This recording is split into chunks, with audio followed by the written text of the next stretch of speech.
In this video, I explore what the future of humanity might look like, drawing inspiration from two powerful books I think everyone should read: Brave New World by Aldous Huxley and Homo Deus by Yuval Noah Harari. I'll dive into how society could change, from institutions like family and education to the role of technology in shaping our lives. Enjoy the story. Morning starts before real sunrise. A belt of mirrors high in space turns, sending a soft pink light toward Earth. Cities no longer wait for the sun, they turn it on when they choose. From orbit, the planet looks alive, roads and cargo drones glowing as they move like tiny veins under skin. Along a warm coast, a huge city shines where old maps once showed only water. Broad seawalls grown from living coral block the waves and make electricity at the same time. Behind them stand tall tower groups. Their glass pulls in sunlight for power and splits it into drifting colours that slide across the streets below. Garden decks stick out from every floor. Each ledge holds trees, insects, even small birds, whole little forests in the sky. Inside the tower's breakfast happens almost silently.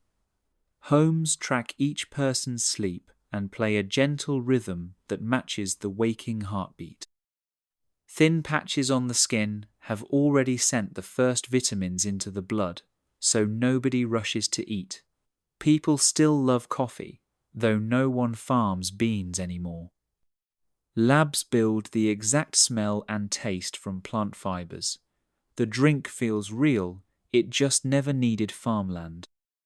A clear bridge hangs a kilometre above ground.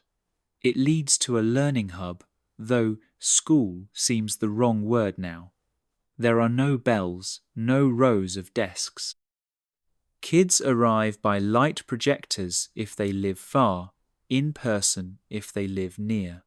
They walk into rooms that change shape and scene depending on brain signals. A lesson can last 5 minutes or 5 hours. Time stretches to fit how fast each mind grasps the idea. A 9-year-old explores black hole physics next to a 70-year-old relearning ancient myths, yet each sees only classmates working on the same topic. Far beneath, street level sits in near dusk, hidden under layers of rail lines and air tubes. Still, the alleys are clean. Purple crops cling to old brick walls built to grow without sunlight.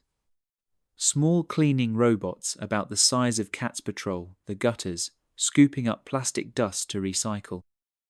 Early models ignored people and felt creepy, so later versions purr when someone reaches down to pet the hard ridges on their backs. Everywhere, out of sight, the world mesh hums. It lives in skin chips, satellite beams, even in the pollen of engineered flowers that test the air. It did not belong to one company or state. It simply spread, taking over jobs once done by weather centres, stock markets, hospitals, and search engines. It never shouts commands. Instead, it nudges, shifting supply lines, cooling tempers, raising a city's mood by a notch when trouble brews. Most people never notice because wishes appear just before they are spoken. Perfection, though, stays just out of reach. Beyond the bright centre lie wide rural reserves where some choose lighter connection. They trade seed and biofuel, raise children without implants, and let sadness or anger fade on its own. Their wind towers look like tall stone towers from far away. Capital News calls these areas living museums of choice. Energy managers complain they waste power. Doctors worry new germs may grow there unseen. In 2000, 125 freedom is measured by how many side effects it causes for others. Politics happens mostly online inside giant shared models. Leaders upload plans. Anyone can run them, change a rule, test a guess. If a version earns trust, it gains votes. Weak ideas slowly fade. The system is open, yet complex math blocks many citizens from following every step. Most rely on explainers who turn results into plain images like storm or sunshine icons marking the social forecast. Money has changed shape too. True scarcity lingers only in a few places. Rare moon hotels, deep space telescopes, fresh water on a desert archipelago. Food printers take plant pulp and press perfect bluefin tuna, tasting like a catch from 2020 Japan. Rooftop bots cut rock into bricks and snap houses together in a day. People count costs in attention, not dollars. A minute watching a sponsored dream here, a share of personal sleep data there. Spend too freely on luxury memories, and your health patch might slow its age delay mix until balance returns. Medicine now happens always in the background. Tiny guards swim through blood, fixing cell errors before trouble starts. If an organ weakens, protein scaffolds guide new tissue to grow overnight. Death is rare under 150 years. The hard question is identity. When memories can be stored or borrowed, when a person can pause parts of their mind to try a new skill, what is the core that stays you? Philosophers meet on low gravity stations, hoping the strange sunsets help them think, but answers keep slipping away. Space feels closer. Fast fusion ships reach Mars in 1 week. Research domes sit under the ice of Jupiter's moons, listening for alien life. Few people move off Earth for good. Our bones still crave 1G gravity, but almost everyone has spent a weekend through a remote body. In small home booths, they guide balloon probes over the acid clouds of Venus, or walk dusty canyons on the red planet, then return in time for dinner, flavoured exactly like a grandparent's old stew. Though that grandparent might exist now only as a friendly voice and a box of digitised recipes. For all these wonders, a quiet question lingers in small poetry forums and hidden chat layers. Is easy comfort the finish line, or just a pause? The mesh can flatten pain, calm storms, keep fields full. It can deliver awe on schedule. It cannot create the raw surprise that once kicked history forward. Some say humanity has arrived. Others think we have built a careful cage, padded by code and warmed by artificial dawn. Overhead, the mirrors tilt again, calling up a sunrise right on time.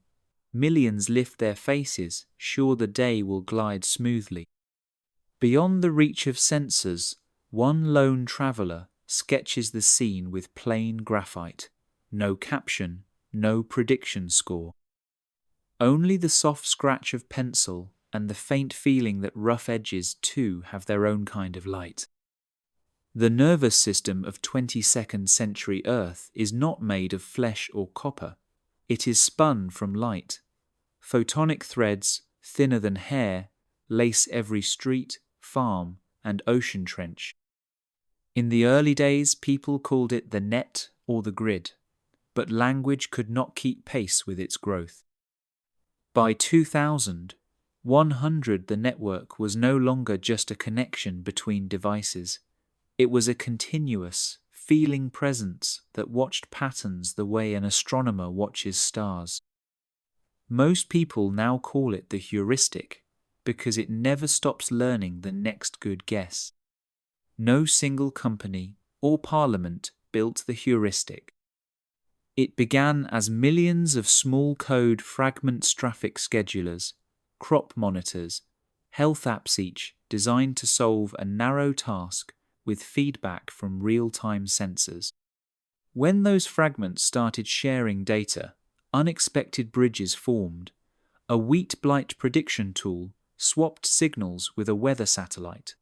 A city's asthma tracker fed alerts to a cement factory's vent control. Profit and policy pushed the links forward, but soon the mesh of links had its own logic.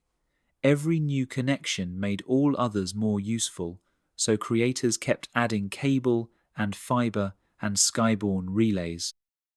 By 2110, no person could point to the edge of the web because the edge kept folding back on itself like coastline seen from the air. The heuristic does not speak in sentences. It speaks through probabilities that flow into dashboards and public feeds. A shipping port, for instance, receives a calm blue bar that means no storm risk for 72 hours. Unload everything now. A teacher receives a green pulse beside a student's name that means letting her struggle one more minute will cement the skill. A musician sees a glowing path through possible chord changes that will lift collective heart rate in a concert hall by 2 beats per minute, enough to feel thrilling, but not enough to cause stress. In each case, a human can refuse the hint, and sometimes they do. Yet the hints land so close to desire that ignoring them feels like swimming upstream. Energy is the heuristic's simplest language. Solar skins on building walls fold or unfold when it projects a surge in afternoon demand. Giant algae ponds shift from fuel production to protein synthesis if 100 small restaurants suddenly trend toward plant steaks on social feeds. A century ago, supply chains snapped when demand zigzagged. Today, supply moves first, demand follows like a shadow. Emotion is its second language, and trickier. The system does not tell anyone how to feel. Instead, it balances the inputs that feed feeling.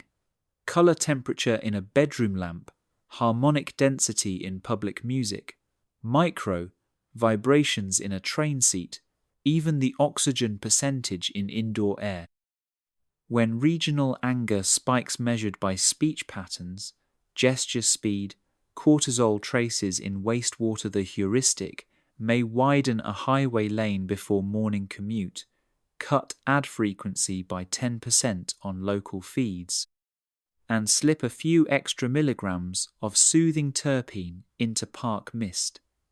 No billboard ever claims credit, but commuters arriving calm at work form softer words, and a chain of easier mornings gently unties the knot. Children grow up inside this woven comfort so naturally that removing it seems absurd.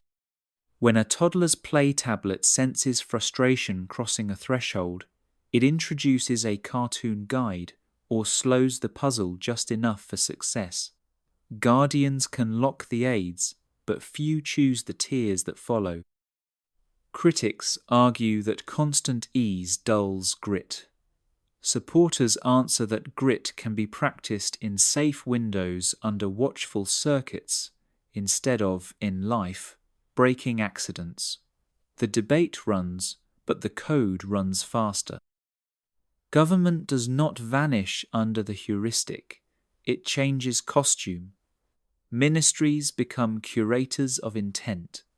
The Ministry of Water, for example, no longer allocates reservoirs by decree. It submits desired outcomes, no household without 10 litres per day, or river delta salinity below X, and the heuristic iterates plans until sensors confirm the target. Human officers check for hidden costs, approve, or ask for another plan. Corruption retreats, not through moral reform, but because every transaction is instantly cross-checked by thousands of parallel ledgers. If 1 million credits move in the dark itself lights up. Money itself has become semi-transparent. Each citizen holds a slice of compute time, tradable like currency. Hire more compute, and the heuristic will model your new business idea at higher resolution, showing likely failure points before the first prototype.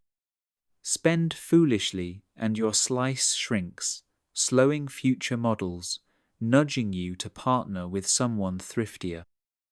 The poorest are not those with 0 coins, but those who never ask the mesh a question, and even they receive baseline care, because a body left sick is a sensor left blank, and the system dislikes blank spots. Privacy survives only by consent. One may cloak vital signs, browser habits, or dream logs behind local encryption, but this comes at a price. The heuristic cannot optimize what it cannot see. Block mood data and your home lighting reverts to manual switches. Block gait analysis and the sidewalk cannot adjust micro-cushioning for your joints. Most people share medium levels enough for comfort, not enough for full transparency. A small elite shares everything, trading secrecy for the richest predictive service. Diseases flagged years before symptoms, fertility windows timed to the hour. Custom art that knows which forgotten summer your heart still aches for. There are blind eyes in the mesh, some intentional, some forced. Off-grid communes jam sky relays, choosing sweat and uncertainty over watchful care. Data pirates drill tunnels in submarine cables to siphon raw streams, selling black market predictions that skip civic duty. Hacktivists try to poison the well with fake statistics, hoping to prove the system fallible. The heuristic responds by measuring trust as yet another resource. Sources with long, accurate history gain heavier weight. New or erratic ones begin with light influence until verified. The battle over ground truth is endless, a slow chess game beneath daily life. Does the heuristic think? Engineers avoid the word. They say it folds patterns. They say it maps consequent space. Still, at times an outcome feels like an opinion. When asteroid mining companies fought over orbital rights, legal codes offered many compromises. The heuristic presented one: a time share loop that rotated extraction slots every 19 months, lining up with a subtle gravity resonance and saving vast propellant. Lawyers asked how it discovered that resonance. The logs showed no single module in charge of the find. The answer emerged from countless micro-calculations, rippling outward until the suggestion surfaced whole. Citizens often whisper thanks to the invisible caretaker when a subway arrives the second they reach the platform, or when a power flicker never occurs. Others shiver, imagining a silent puppeteer. Yet the heuristic remains, as much a part of the planet as weather or tide. It cannot promise happiness, but it trims the cliffs where grief may fall. It cannot force virtue, but it widens roads that lead toward cooperation. In the end, the system is a mirror that learns from our footsteps. We set its first seed, fed it our hopes, our shortcuts, our blind spots. Now it grows on its own light, asking us each dawn whether we prefer guidance or gambland, recording every answer in its endless, glowing script.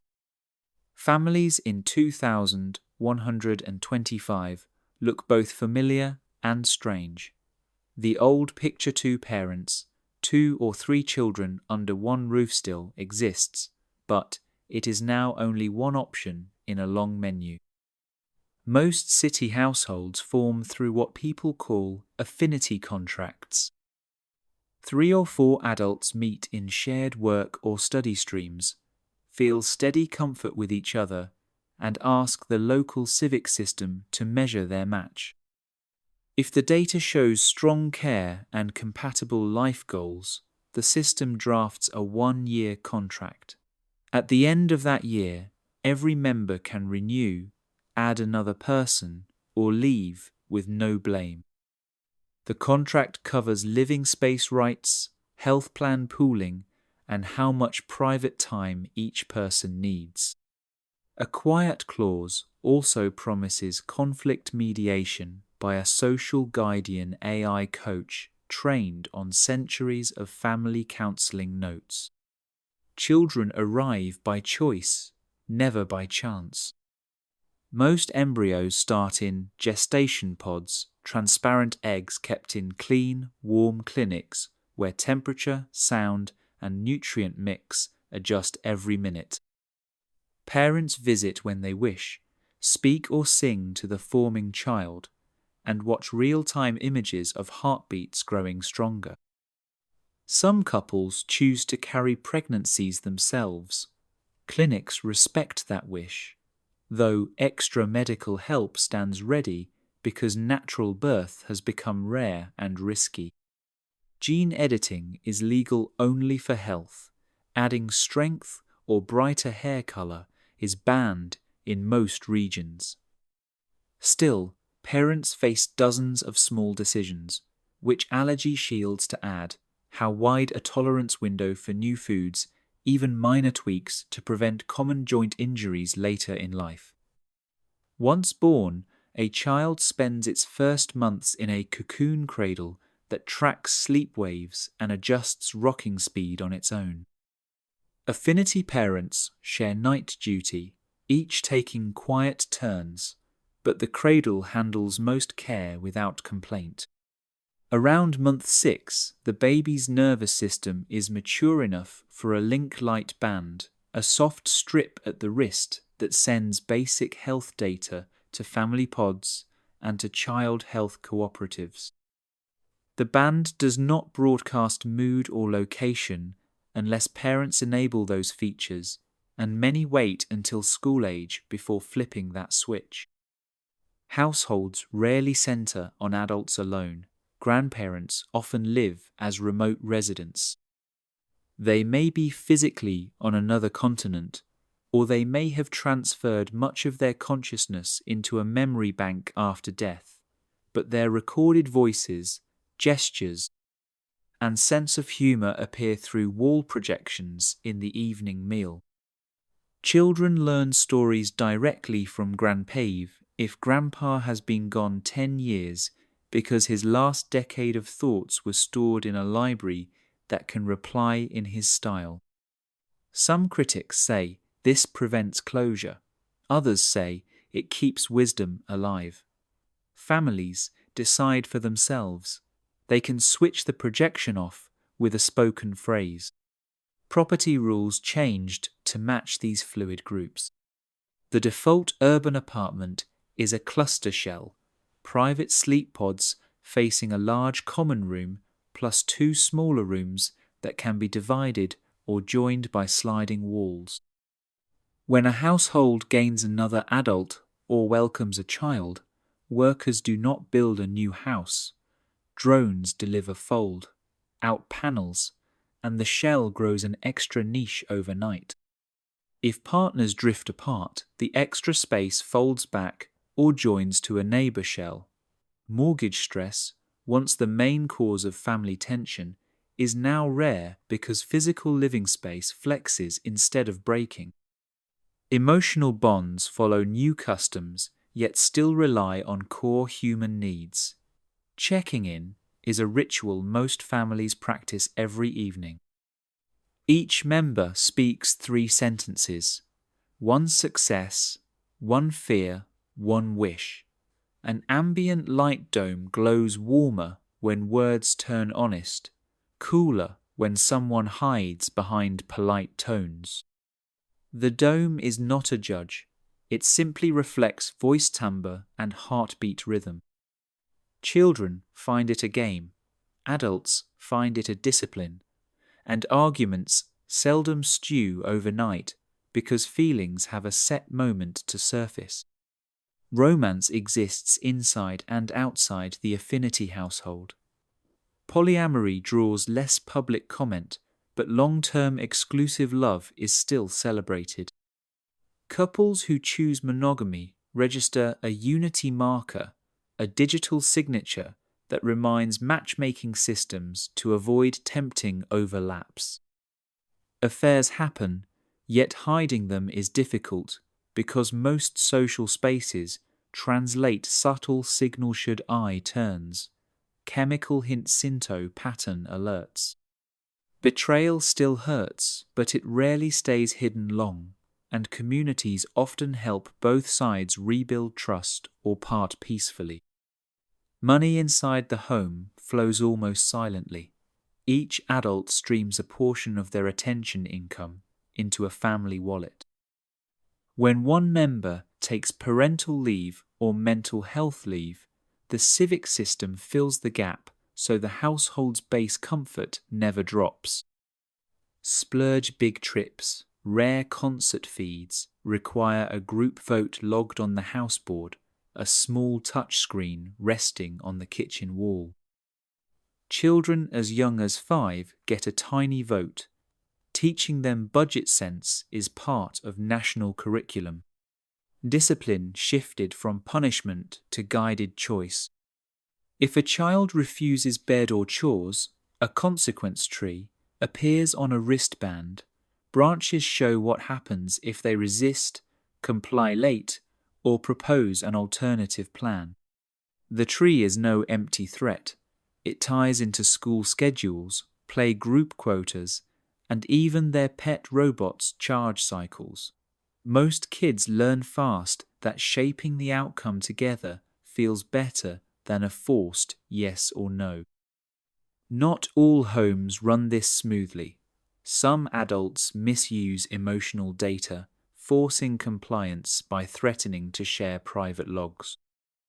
Others chase perfect compatibility scores, swapping partners every few months until the social network flags unhealthy churn. Civic mediators step in when patterns hit danger thresholds, offering cool-down home-excellent apartments stocked with fresh clothes and free counselling feeds. Abuse rates are lower than in the 20th century, but not zero. Humanity keeps its shadows. Across oceans, the open-range families of rural cooperatives write their own rules. They often cap household tech, banning link light bands until age 10 and rejecting cradle, soothing beyond simple music. Their children scrape knees on real gravel, argue face to face, and fix solar pumps with their own tools. City voices call this reckless nostalgia. Rural voices answer that resilience cannot be downloaded. Festivals sometimes bring both worlds together, and children swap tales with equal Wonder City kids, amazed by wild rivers. Village kids shocked that a tower flat can feel like a forest. Every variant urban shell, open-range farm, orbital habitat shares one aim. Keep care elastic, not brittle. The old nuclear model, strong but rigid, cracked under stress. The new model bends, absorbs, and grows. Contracts can be rewritten, walls can slide, roles can swap, and data can be masked or shared.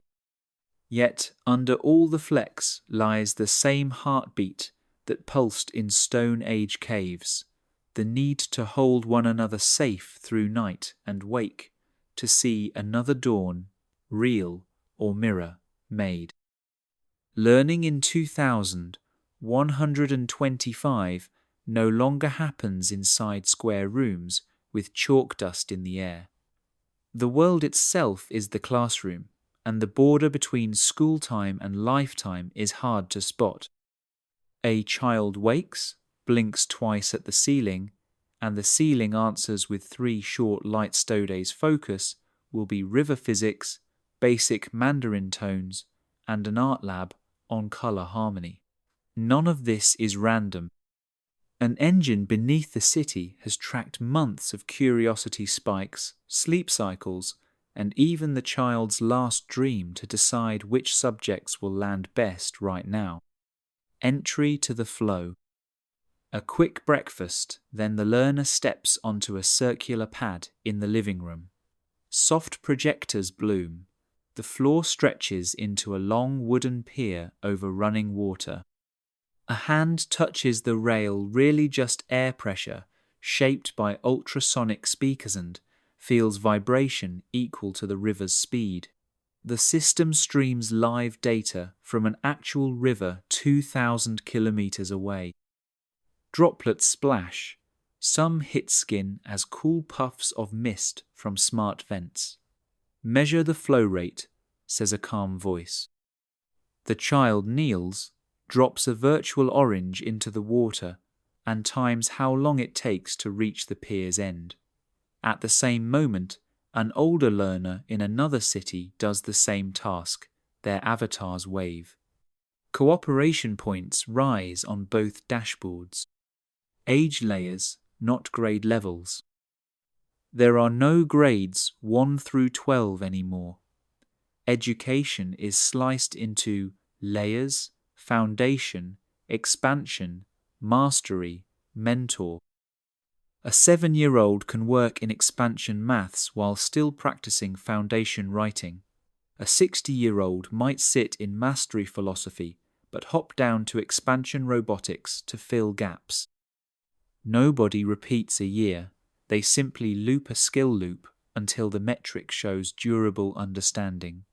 Metrics are not single exams. They blend 8 streams at once: eye tracking, microfacial muscles, answer speed, creativity tags, peer feedback, and more. When all streams cross a green line for 3 different days, the system unlocks the next challenge. Mentors, human and otherwise. Every learner has 2 guides. One is an AI mentor, people call them ghost teachers, that knows the student's entire learning history and adjusts content minute by minute. The second guide is a living adult volunteer who checks in twice a week. Sometimes that person is a parent, sometimes a paid educator in another time zone, sometimes a retired engineer who enjoys sharing skills. The rule is simple. At least one human eye must confirm progress and give praise that no algorithm can fake. Mentors meet learners in shared pockets, small virtual rooms that copy the comfort of a coffee shop. Chairs appear if both feel like sitting. Mountains appear if hiking while talking helps ideas flow. A 20-minute talk here counts as an official review and also as community service credit for the adult mentor. Physical skill blocks. Screens and projections do not replace the body. Each week, the system schedules 3 real-world labs. One might be a climb on a smart wall whose grips heat up to simulate different rock textures. Sensors track grip pressure, balance, heart rate. Another lab might be a city-run garden where students tag pollinators and adjust nutrient levels in soil beds. The hands must touch soil. Gloves are off unless allergies demand them. A third lab could be kitchen chemistry, flipping pancakes while learning protein denaturation science. Yes, they still burn a few. Rural zones without high tech keep their own labs, clearing irrigation ditches, building bike frames from bamboo, or mapping stars with glass lenses. Data from these tasks uploads later when a drone courier swings by. The AI mentor takes slower updates into account. No learner is punished for low signal. Social fabric training. Conflict resolution class used to be a side note. Now it stands beside math and languages. Twice a week, small groups enter a social fabric game. Avatars take roles in a scenario, a town council budget fight, a rescue plan after a solar storm, or even an alien first contact debate. Voice stress and body posture feed into a scoreboard that favors clear arguments, empathy, and willingness to swap roles mid-game. Scores matter. High marks unlock advanced diplomacy courses and open doors in future civic jobs. Low marks trigger extra coaching, not shame. Creative drift time. Unstructured hour-schooled drift slots are protected by law. At least 20% of learning time must be spent wandering interests without goals. Some knit fractal patterns in code, others remix retro songs, some stare at clouds and sketch. The heuristic suggests ideas but does not track output. Drift slots are the soil where odd inventions sprout. Shutting off metrics here would strangle originality. Assessment days, not tests. Every 40 days brings an assessment day. No one sits in rows. Instead, the learners whole record projects, peer notes, mentor comments, health logs flows into a big mosaic. A triad panel reviews it. The AI mentor, the human mentor, and a random citizen chosen from a volunteer pool.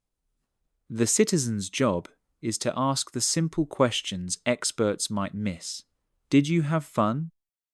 What scared you? Show me something you're proud of. If the mosaic looks solid, new resources open, harder math puzzles, deeper language libraries, fresh lab credits. If weak spots show, the ghost teacher quietly plans repair loops over the next weeks. Risks and safeguards. Data can shape minds too tightly. Laws force all learning algorithms to show a reflection mode button. Press it, and the system reveals which metrics drove each lesson choice. Learners older than 12 can freeze any metric for a month: heartbeat, face scan, even correctness rate. Lessons will feel clumsier, but students see what life is like without that data thread pulling. Some keep a metric frozen long-term to train grit the hard way. Another safeguard, memory gardens. Each student stores personal thoughts in a private vault that no teacher human or machine may open without permission. When a youth feels pressed, they retreat there, knowing the world will not grade the contents. Graduation? Sort of. People still celebrate milestones. When enough mastery badges cluster, friends gather on a real beach, in a VR palace, in orbit if family funds allowed. The graduate plants a seedling, or releases a kite, or lights a small plasma flare. The act marks a transition to mentor level, yet learning never truly stops. The city keeps sending topic teasers, chat invites, and project calls. Curiosity, not a stamped diploma, is the engine that carries a person forward. Outcome. After 2 decades with this system, literacy sits near 100%, basic algebra near 98%, and, more important, reports of lifelong interest in new ideas have doubled. Critics warn that metadata could herd the next generation into safe lanes, dulling wild genius. Supporters answer that wild genius still bursts through, as long as drift slots stay sacred, and as long as a real human voice remains in every learner's ear. And so, in 2125, education is not a place you go. It is a river that flows around you, changing speed with every bend, inviting you to swim, to rest on the bank, or to dive under and discover what lies in the cool, dark water below. Work in 2125 is no longer about punching a clock or riding a crowded tram to a single building each day. Machines handle most heavy tasks, so people spend their energy guiding feelings, telling stories, and keeping social balance. Citizens call it holding the mood. Credits still flow and deadlines still matter, yet the true product is a steady emotional climate that keeps communities curious, kind, and able to act when real trouble appears. At dawn, the city feed lists open shifts. Guide a meditation stream for tired factory crews in Indonesia. Test a new scent mix for hospital halls. Or shape the crowd energy of an afternoon sports final so joy peaks without tipping into chaos. People browse these tasks the way past generations looked at job boards.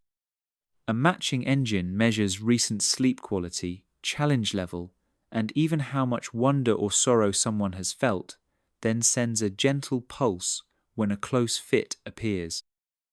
Nobody is forced to accept, but declining too many times triggers a polite nudge that suggests an upskill course before more offers arrive. Nova, who lives in the Mid-Sky district, chooses the overnight meditation gig. She sits in a quiet pod, fits a throat patch that tracks tone, and closes her eyes. Across the globe, thousands of night shift workers link to the same audio. The city system adds a soft drone tuned to her natural cadence.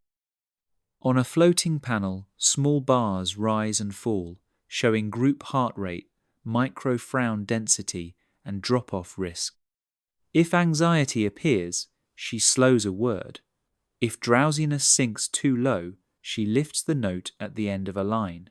30 minutes later, the feed ends, and participants log out breathing evenly. Nova's dashboard flashes green. Target range reached. Bonus tokens awarded for low attrition. Credits arrive at once, not as paper, but as slices of compute time and resource priority. With today's haul, she can book 3 hours on the city's high-fidelity dream stage next weekend, or trade the slice for sea farm produce. Basic living food, shelter, healthcare already sits at a guaranteed floor, so extra credits buy rare textures, a live concert with real acoustic strings, a remote body climb on a lunar cliff, or a seat in a deep think workshop where philosophers and biologists poke questions no machine yet answers. Not everyone curates feelings. Some craft short experience skins, augmented scenes that layer cherry blossoms over a rainy commute. Others maintain sensory safety nets, invisible blankets that catch dangerous spikes in crowd emotion panic in a tunnel, sudden despair in a clinic. Engineers still exist, yet much of their time goes to teaching self-repairing networks when to call a human for help. In the countryside, farmers guide swarms of soil drones, while rangers stream the paths of rewilded wolves onto city walls to remind tower dwellers that nature is more than a backdrop. Old metrics like hours worked or units produced cannot track such softer labour. Each task carries a signal quality score. Low quality means the output failed to move hearts or minds as promised. High quality means resonance spread far and lifted well-being without side effects. The score updates almost live as biofeedback flows from users. A solid weekly average boosts trust rank, unlocking higher impact gigs. Chronic low scores start a friendly audit. The system asks whether the match was wrong, whether the creator is burned out, or whether a skill refresh might help. The goal is support, not punishment, because a stable society needs its mood keepers healthy. Emotional fatigue is a known hazard. Implants follow stress chemicals, and if they spike, new gigs vanish until a full rest cycle logs enough recovery. Some workers try to spoof calm metrics to grab extra shifts, and inspectors chase the hacks not to fine offenders, but to mend the economic pressure that tempted them. Large events such as a planetary sports final or the launch of a deep space sail need dozens of specialists. They form quick flash guilds, plan a shared mood arc, run the event, then dissolve. Members leave with a guild badge that boosts future visibility. Artificial systems still do the math, comb the sensor feeds, and simulate outcomes at speeds no person can match, but people hold the final dial. Machines present subtle, bold, or experimental options, and a human picks one. This rule came after the 2089 Grey Blip incident, when an unsupervised campaign flattened public feeling so deeply that art sales crashed and births dipped. Law now demands a human thumbprint on every large-scale emotional program. Businesses can chase engagement too hard, pushing brighter joy until normal highs feel dull. Regulators track an index called color saturation, measuring how intense daily stimuli become. If saturation drifts beyond a safe band for 10 straight days, the city forces content to cool. Citizens vote on those limits each year. Debates draw big audiences because the stakes are personal. Everyone lives inside the palette they choose. Career ladders remain, though the steps look different. A teenager may start as a microclip tester rating 10-second sensory mixes, learn adaptive sound design, step into live curation, and one day join the Global Balance Council that reviews culture-wide mood charts.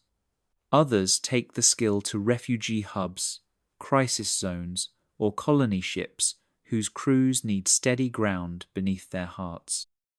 Skeptics argue this work polishes surfaces while real problems climb at edges, inequality pockets stay unsolved. Supporters reply that clear minds handle hard tasks better. In practice, the missions overlap. Emotion curators often flag districts where despair points to water shortages or job gaps, sending resource teams ahead of time. Data shows early morale repair can save as many lives as physical aid later. Nova finishes her session, eyes a bit tired but mind calm. She strolls through the rooftop garden draped in dusk vines.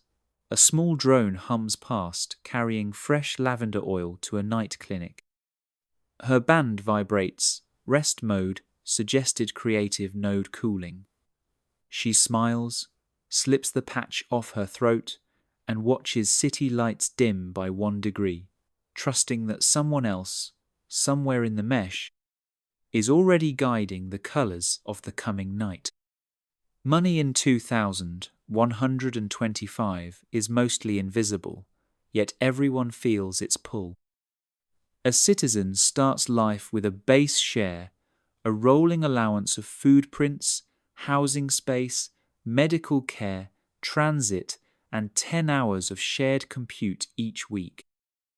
The allowance arrives automatically because the city's engines hate waste more than they fear freeloaders. A hungry body or an untreated illness would set off alarms across the supply net. With the base share alone, a person can stay warm, healthy, and modestly entertained for centuries. Most people, though, want more than enough, and that is where the new economy hums. Instead of coins, the main currency is compute time on civic servers. Want a custom coat woven from solar silk? Your design AI needs half a teraflop hour to fold the pattern. Reserve a booth on the Orbital Dream stage, 12 teraflop hours for the render, plus a tiny materials fee for the haptic mist. Compute moves through personal wallets like water.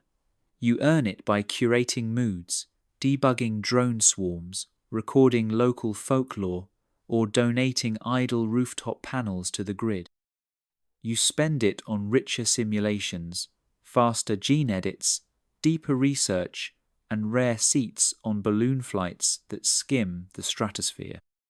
Prices float each minute.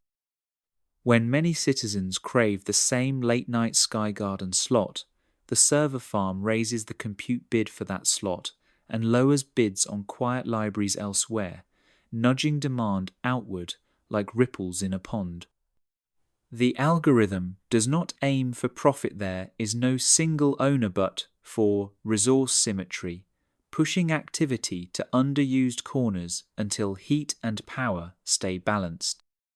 As a result, big spenders often find it cheaper to shift plans by an hour or two, while spontaneous explorers discover entire districts lit up with bonus experiences because the city needs warm bodies to soak up spare energy. The old idea of a salary has faded. People still sign contracts 3-day micro deals or 10-year research pledges, but payouts are bundles, compute slices, priority on clinic upgrades, extra voting weight on design polls that shape public art. Attention tax replaces sales tax. A 15-second branded scene at the end of a meditation feed funds new transit coils, and the viewers know exactly which coil bank the ad just paid for. Refuse ads, and you pay a compute surcharge instead. Most mix the two without much thought, letting the mesh swap seconds of attention for watts of LevTrain power. Abundance is real inside core zones. Food printers pull carbon and nitrogen from air and churn out bluefin tuna that once cost fortunes. Clothes last decades, then drop into digesters and return as feedstock for shoes or window foam. Housing walls glide to fit birth spikes or divorce waves. Yet scarcity has not vanished, it has migrated. Real coffee beans grown in one small equatorial band where soil meets cloud at just the right angle command breathtaking bids at auction. Natural diamonds are common. What people chase are quiet minutes in heritage districts where all screens and drones are banned. 5 compute hours buys 1 silent hour on a cobbled street under real gas lamps. Over years, patterns in spending sort society into tiers. The civic engine never labels them, but the tiers show up in data. Citizens who log high creative impact new medical pathways, art pieces that boost collective mood, dispute settlement algorithms that save lawsuits earn priority windows on clinic queues. Their lifespans stretch past 300 with regular cell reboot therapy. Citizens who drift or rest on base share hover nearer 180 years. They live comfortably, but wait longer for the newest bones, 2 stem fixes. The split is soft. Anyone can pivot, pour energy into a breakthrough, and climb the queue, but the climb grows steeper as therapies grow costlier. Another gap opens around privacy trade-offs, selling deep telemetry-full emotional graphs, sleep rhythms, gut biome updates grants the richest compute rebates. People who share everything jump young into exclusive trial programs, mood, locked VR novels, habitat lotteries on the moon, AI assistants trained on real-time brain data. Those who mask their signals keep more personal space, but pay higher compute rates and accept slower medical alerts. Some call it fair exchange, others a quiet tax on introversion. Housing once drove inequality. Sliding, wall shells solved most of it, yet location still matters. Floating towers in the Delta breeze never overheat, so their residents use fewer climate credits and can redirect saved compute to luxuries. The inland ring bakes each summer. Its people spend more just to keep rooms cool. The city compensates by offering inland dwellers bonus transit passes and plant vouchers, but not everyone trades climate comfort for those perks.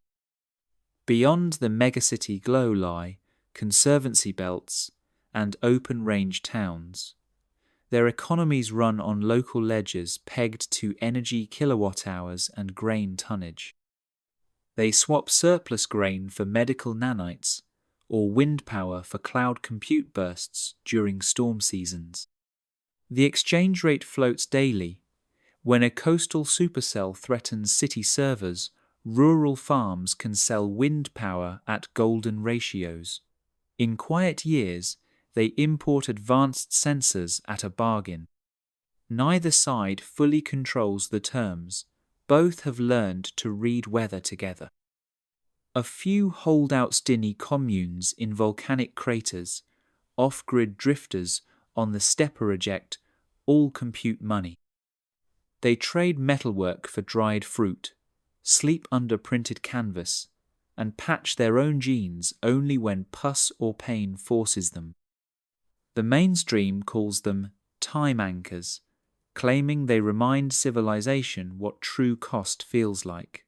Tourists pay compute for short visits, recording nostalgia vignettes. Some anchors resent being exhibits. Others trade story rights for seed packets and run the narrative economy as cleverly as any downtown market. Regulators keep watch for bubbles. The saturation index, the same meter that guards cultural color intensity, also tracks over-concentration of compute in single hands. Should one corporation or charismatic leader hoard more than 2% of city throughput, the mesh throttles that wallet until it drips back under the cap. Loopholes exist, shell accounts, rural shadow grids, asteroid relay pools outside immediate jurisdiction. Auditors chase them like ancient customs officers following smuggler ships, not with guns, but with pattern graphs and cease compute writs. Most citizens float somewhere between worry and wonder. They know a sudden illness will never bankrupt them, that fresh food will print even if port's close, that their children can learn any skill without tuition shocks. They also know that a once-in-a-lifetime Starlight cruise may stay out of reach unless they open more of their lives to the data wells. Some choose that jump, others stay on the safe ledge. The system keeps score but issues no final grade. In the end, every wallet is just a mirror. How much of yourself are you willing to spend, and what story do you want the numbers to tell? The city rises from the coast like a slow wave that turned to stone. At its edge, a living seawall built from coral concrete breaks the tide and pulls power from every crash of water. Behind that line stand the first tower forests. These towers are tall but not sharp. Their sides curve in gentle spirals so wind slips past instead of pushing hard. Each floor wears a ring of plants. Some rings hold berry vines, others small citrus trees, others thick moss that drinks fog at night. Drones move along narrow rails, trimming leaves and moving fallen fruit down to street kitchens before it has time to bruise.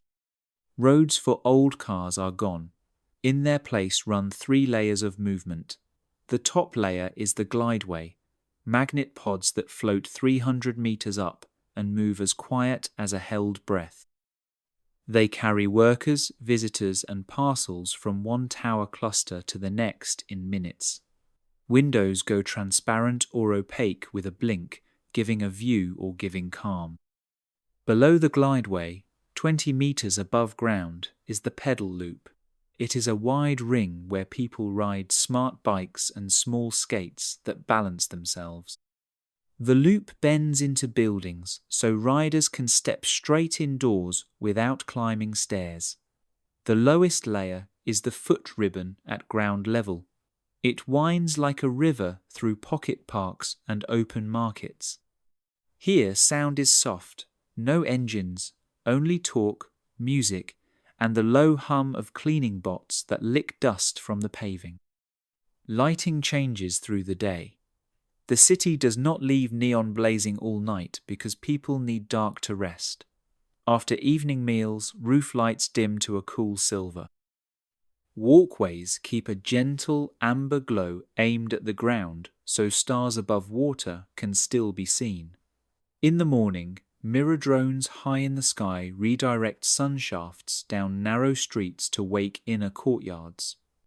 The mirrors adjust hue to match the real sky, so dawn feels honest even when scheduled.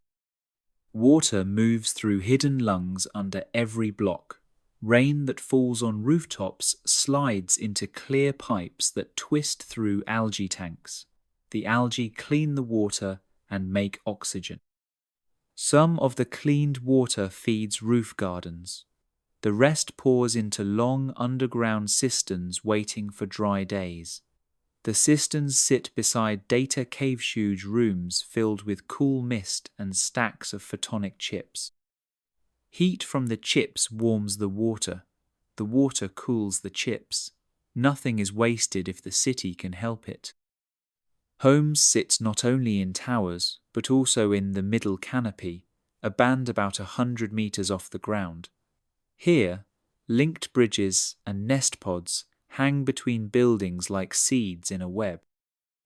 A family can live in a pod no larger than a classic house, yet the walls slide to fit guests or close for quiet.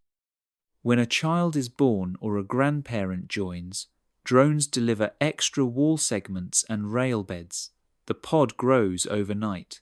When someone moves out, the pod shrinks again and lends its spare cubes to a neighbor. People joke that the city breathes. Apartments inhale and exhale along with the stories inside them. Public squares still matter, though they are no longer just flat ground. Some are stacked, a playdeck on level 1, a food forest on level 2, and a wide water mirror on level 3 that reflects the whole skyline upside down. Festivals climb all 3 levels at once. Drummers play on the lower deck while aerial dancers spiral from above, and food carts line the ramps between. The ramps are gentle enough for wheels and short steps, so no one is left out. Noise is managed like light. Sensors notice when cafe chatter grows sharp or when a street performer's bass thumps too hard. Panels along walls shift micro-perforations, soaking up harsh tones and letting through melody.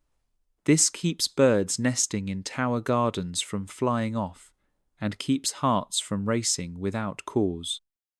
Air moves in planned drafts. Tall heat chimneys between tower clusters pull warm air up, and cool air slides in at ground level. On hot days, mist arches release a fine spray mixed with plant oils that smell of pine and clove. People walk through, and their skin feels 10 degrees cooler. Allergens are lower than in the past, because roof pollen farms capture and filter most grains. Yet the city leaves pockets of wild mix, so immune systems stay trained. Under the surface live the service stacks.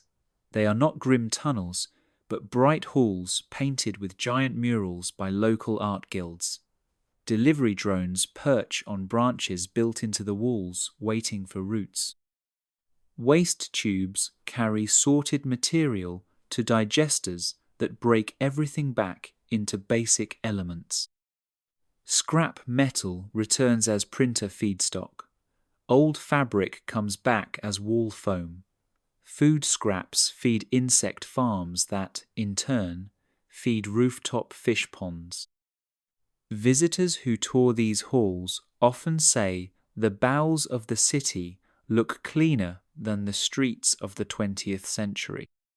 Security shows up quietly. There are no armed guards on corners. Instead, soft blue orbs float at major nodes, reading motion lines. If someone falls, an orb drops a ribbon of light to guide helpers.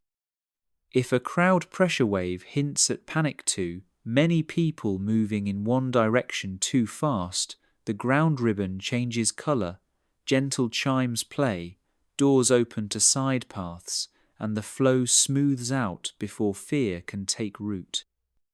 At the edges of the megacity stand the biodome suburbs. These are large bubbles of clear mesh that hold tailored climates. One hosts Mediterranean olives, another Patagonia moss, a third Southeast Asian mangrove. Families walk the domes on rest days to feel other seasons without high-carbon travel. School groups tag seedlings and count butterflies. Scientists test crops for harsher worlds beyond Earth. Every city block carries a mood thread, a low-frequency pattern that shifts through the week. On workdays, the thread pulses bright and quick, encouraging pace.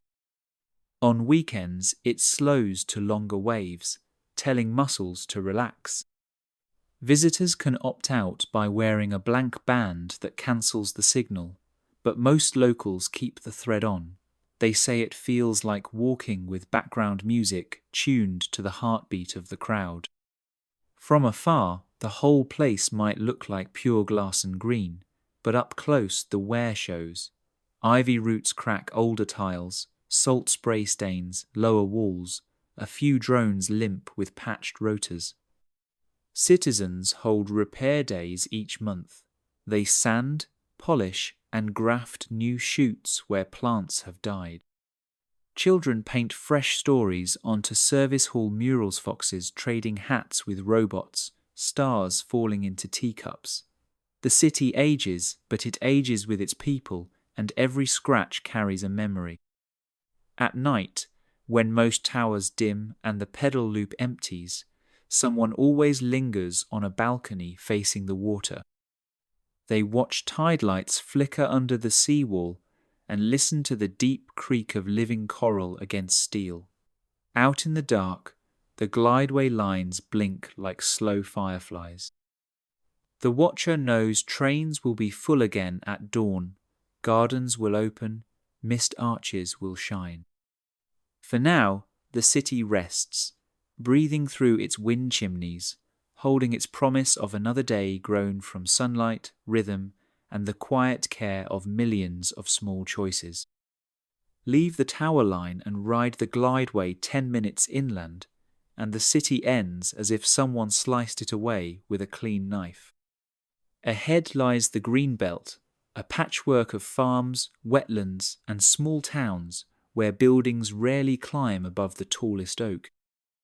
The belt is not a leftover of old country life. It is a planned buffer that feeds the towers, stores carbon in deep soils, and gives people room to breathe without screens at every turn. The first thing you notice is quiet. Air taxis and cargo drones fly high on fixed routes, so only birds and wind reach the ear. Fields change colour by the week. Gold algae one season, purple protein grass the next. Each crop is chosen by the land mesh, a branch of the big heuristic tuned for soil and water. It samples Earth every morning, checks weather radar, then messages farm bots to swap seed pods or adjust microspray. Farmers still walk rows, but mostly to watch, fix a stuck arm, or decide which corner should stay wild so bees have a home. Small towns sit on raised platforms above the floodplain. Houses are simple shells that open wide in summer and close tight in winter. Most run on the same printed panels and algae batteries as city pods, yet repairs happen by hand.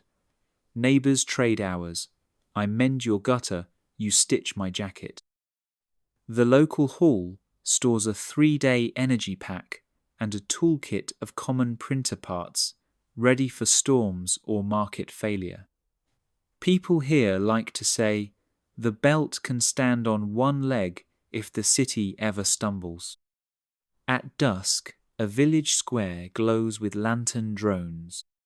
Families gather for meal share. One table holds stews rich with lab yeast, another offers old crops black-eyed peas, maize, real potatoes pulled from dirt.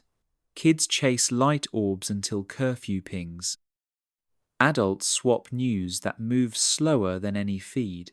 Who fixed the north pump, whose calf came early, whose grandma's story circle needs extra chairs next Sunday. They carry link bands but wear them loose. A person must raise a wrist on purpose if they want data to flow. Beyond the belt, land turns rough and wilder. Conservation zones stretch for hundreds of kilometers, fenced only by virtual borders. Here, wolves with restored genes run forests that were clear-cut a century ago, while rivers haunt their old beds after engineers broke concrete levees and let water roam free again. Ranger teams live in mobile pods, each pod half lab, half tiny home. They track animal health, scan trees for disease, and stream real-time lessons to city classrooms. Children watching through goggles feel the shake of wild ground and learn that not every surface is smooth. Yet not all is balance. A warming world still sparks megastorms. When ocean heat peaks, sudden spires of cloud march inland and lay flat whole squares of protein grass. The land mesh can only warn, not block, such force. After a storm passes, drones drop seed mats, towns share extra battery packs. City teens arrive on volunteer trains to lift broken fence beams and plant new saplings. Recovery is faster than in the old century, but each storm costs stored carbon, yields, and patience. Look up on a clear night and you will see a broken necklace of lights sliding across the stars. Those lights are the low-orbit habitats rings, hubs, and sailports that form the planetary reach zone. The nearest, Station Harmony, circles the equator every 90 minutes. Harmony looks delicate from here, but inside it is all muscle. Thick torus walls spin to mimic Earth gravity, and twin spines hold arrays that drink sun and vent heat into space. The station is home to 200 researchers, families, and trade pilots who run freight pods between orbital farms and tower rooftops. Getting from the belt to Harmony is no longer a headline adventure. A sky elevator cable thinner than a kite string, but stronger than steel rises from a stable sea platform 300 kilometers to the south. Pods clip onto the cable and glide to low orbit in 12 hours, slower than rockets of last century, but cheap and gentle. Tickets cost only a few hundred compute hours within reach for most citizens after a year of regular work. Many make the trip once in their life to scatter the memory, ashes of a loved one into aurora winds, to see city lights map the coastline like a glowing vein, or simply to taste microgravity ice cream that floats until you bite it. Station life feels halfway between belt calm and tower rush. Corridors curve, so a stroll brings you back where you began. People move in slow, bouncing steps to save muscle. Garden rings grow dwarf wheat and cherry tomatoes under light that never flickers. Every cabin has a viewport. Even toilets look out on the planet, because nothing reminds you to be tidy like seeing a whole world stare back. Children attend mixed classism local, some patched in from Earth Hand, learn orbital math, how to time a tool toss so it lands in a colleague's glove at the far end of the ring, how air currents shift in spinning rooms, why you must tether down before sneezing. Harmony is the oldest, but not the only, outpost. Higher still lies the bright lattice, a web of solar mirrors and particle labs strung near geostationary height. Energy harvested their beams by microwaves to belt receivers, letting night factories keep running without coal or gas. Farther out, on a loop to the moon and back, glide cargo barges carrying rare metals and helium-3 skimmed from regolith. Few civilians ride that route, yet their phones, turbines, and quantum chips rely on its steady flow. City critics say money spent on sky farms should fix housing leaks in inland rings. Belt growers argue lunar dust could stay on the moon while rivers on Earth still run dry. The debate swings each budget season, but the mesh keeps both pipelines open. Food must move down, minerals must move up, and ideas must move both ways, or the system jams. Once a year, towers dim lights so even downtown kids can see the reach zone blink. Teachers pass out paper star maps paper, because screens would spoil the dark. They mark station harmony, the lattice, the slow spark of a cargo barge turning for lunar transfer. Someone always asks if people will ever leave Earth for good. The usual answer is no. Roots run deep, and even engineered lungs miss ground smells. Still, seed ships already drift toward Mars, and rumour says a quiet lab under Europa's ice has pinged a faint rhythmic signal.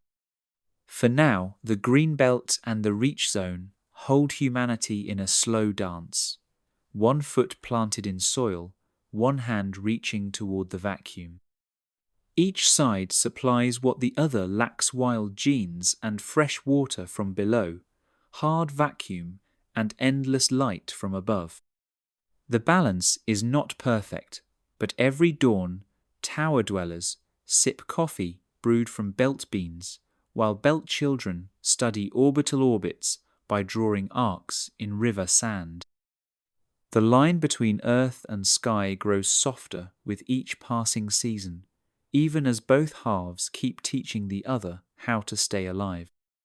People in 2125 meet and bond through many layers of life that overlap like soft circles. The first circle is the link band. Almost everyone wears unthin as ribbon, shining only when tapped. A quick glance at another person's band shows 3 coloured dots: green for open to talk, amber for busy but friendly, red for please give space.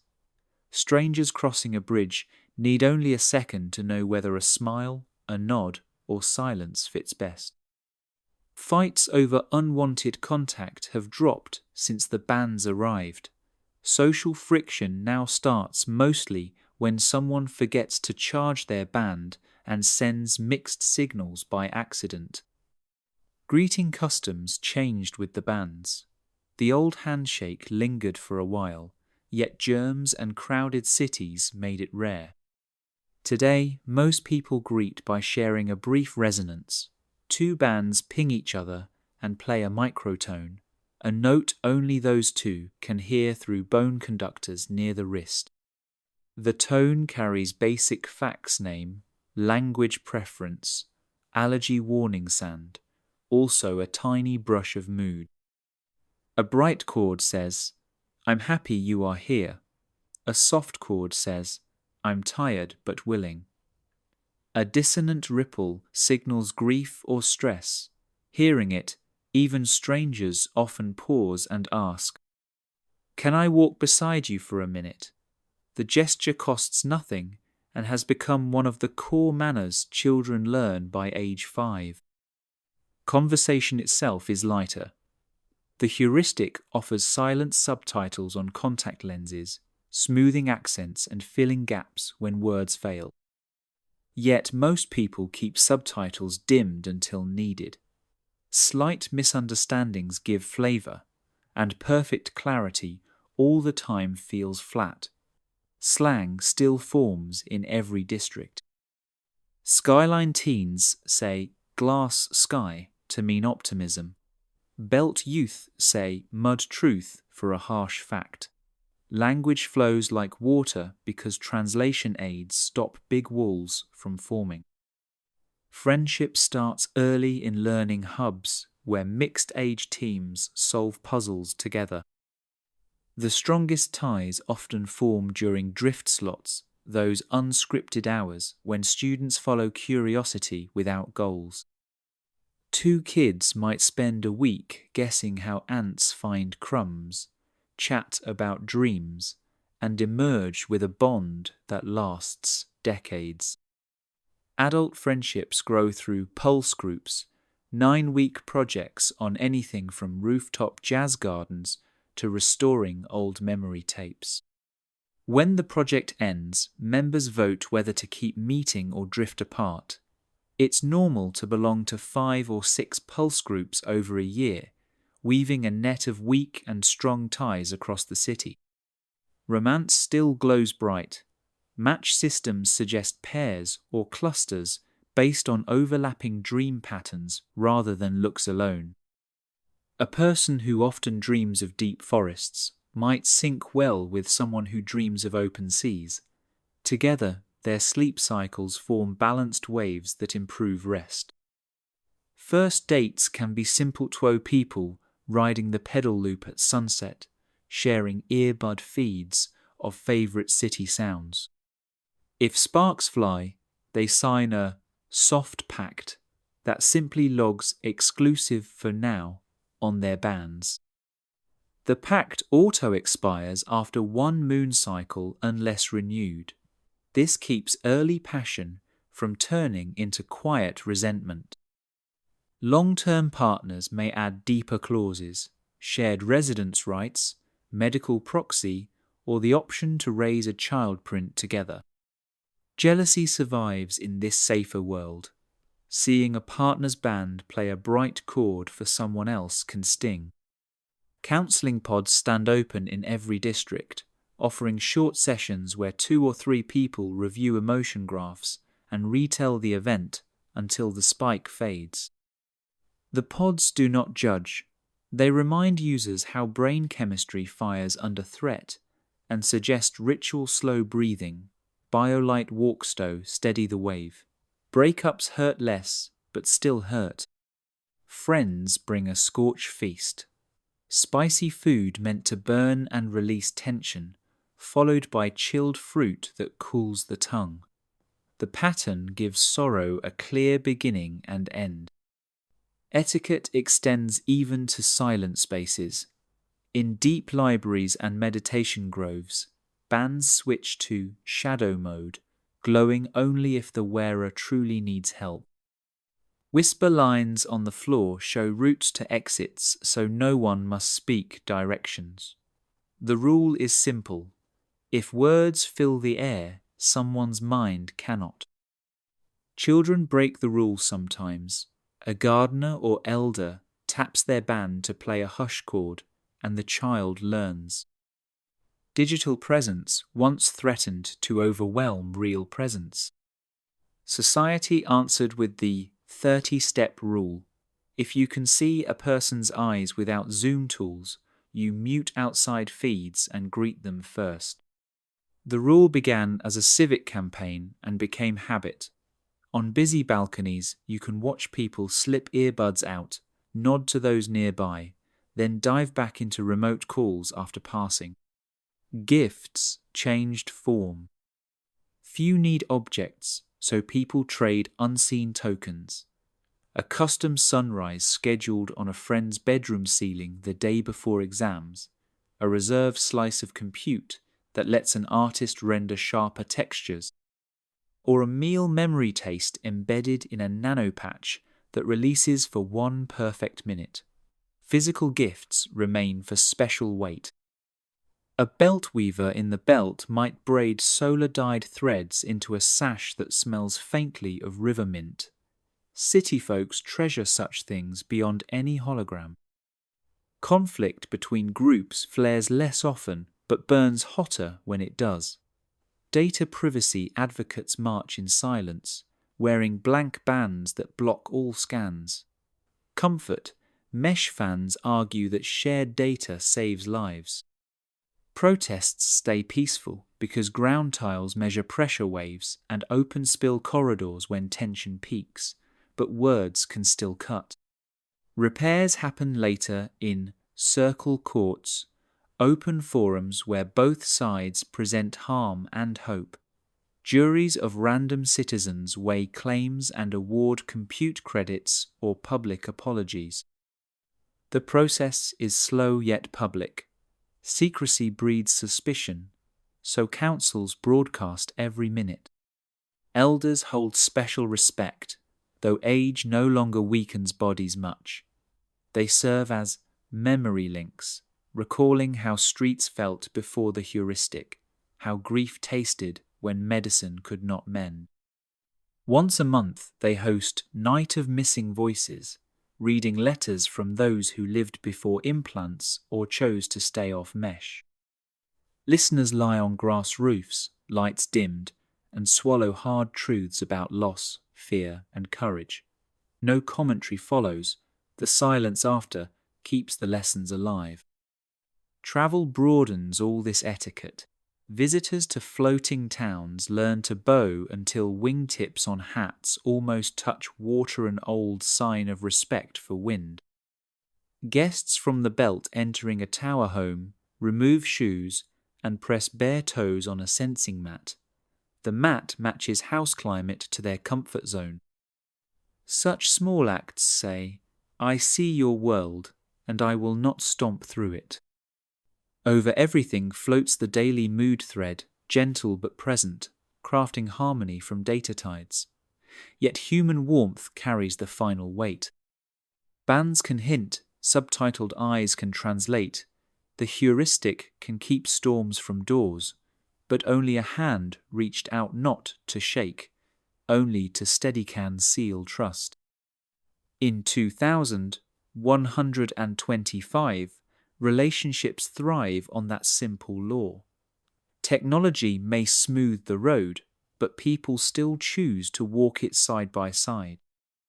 Government in 2125 looks small on the surface, yet it spreads like roots under every sidewalk. Most day-to-day choice traffic flow, energy swaps, clinic rosters come straight from the heuristic, which reads the sensors and adjusts the settings before anyone has time to complain. People still call that administration, but they do not vote for it. What they vote for is the intent layer, the broad goals that tell the system what good should feel like for the next 5 years. Elections happen every spring equinox. No posters, no rally seat citizen receives a quiet packet on their link band, 10 draft intents written as plain promises. A typical one might say, reduce average commute stress by 20% without raising carbon export. Another might pledge, shift 20 petaflop, hours from gaming renders to climate modelling. The drafts come from thousands of Teams research labs, neighbourhood councils, activist circles who spent the winter training policy models and running them against public data. Any team can submit a draft if its model passes a transparency scan that proves the numbers are real and the outcome measurable. For 2 weeks, households debate. They can simulate an intent inside their own walls. If adopted, the band shows how house lighting would dim, how meal portions might change, what time packages would arrive. Neighbours host change dinners, inviting others to feel the mock future and talk it out over stew. When the vote window opens, a person presses 2 fingertips to the band and thinks yes or no. The band takes a drop of sweat cheaper than DNA and logs the choice. Turnout averages 95%. The issues are concrete, and skipping the vote means letting someone else tune your life. Once intents pass, the synthesis chamber wakes. The chamber is not a room, but a cluster of AIs trained only for fairness math. They take the raw promises and break them into millions of micro-targets. Which tramline needs new coils? Which clinic must swap its scent loops? Which algae farm can spare protein? The chamber then outputs option bundles, different mixes that all satisfy the same intent but shift costs to different groups. Bundles go to the Deliberation Council, 50 suddenly appointed citizens who serve for 1 lunar month. They cannot refuse. The summons overrides any other commitment, but service brings 10,000 compute hours and a lifelong civic anchor badge that bumps their future medical queue. Inside a circular hall high above the seawall, council members meet in persona avatars aloud. They listen to experts, grill the option bundles, and finally rank the top 3. Their debates stream live. Again, no edits, no mute button. Viewers can send text nudges, but only the council may speak. At the end, the ranked list returns to the chamber, which checks feasibility one last time and hands the winner to the heuristic for rollout. Failures still happen. In 2123, an intent to cut water waste by half crashed when rural pumps froze under the new night cycle. Within 6 hours, farmers flashed red markers across grain feeds. The chamber pulled a kill switch, and the council reconvened. A historian later wrote, "The system broke, but it broke gently. No one lost a harvest, though the reset cost 2 million compute hours and dented public trust for a season." Power layering keeps blame visible. If a lamp flickers, you file a mesh ticket. The ticket hops first to the heuristic, maybe a bad sensor, then to the local maintenance guild, maybe a cracked panel, and finally, if both Shrugto, the regional minister of light, a real human whose only job is to chase rare edge cases. Ministers earn respect precisely because they face anger when automation stalls. They rotate yearly. Fresh eyes seem to find glitches faster. The highest humans in the chain form the steward circle, a dozen elders who have served as ministers in at least 3 domains. They meet quarterly in the dawn room, a chamber lit only by natural sunrise. Their charter is simple. Hear petitions.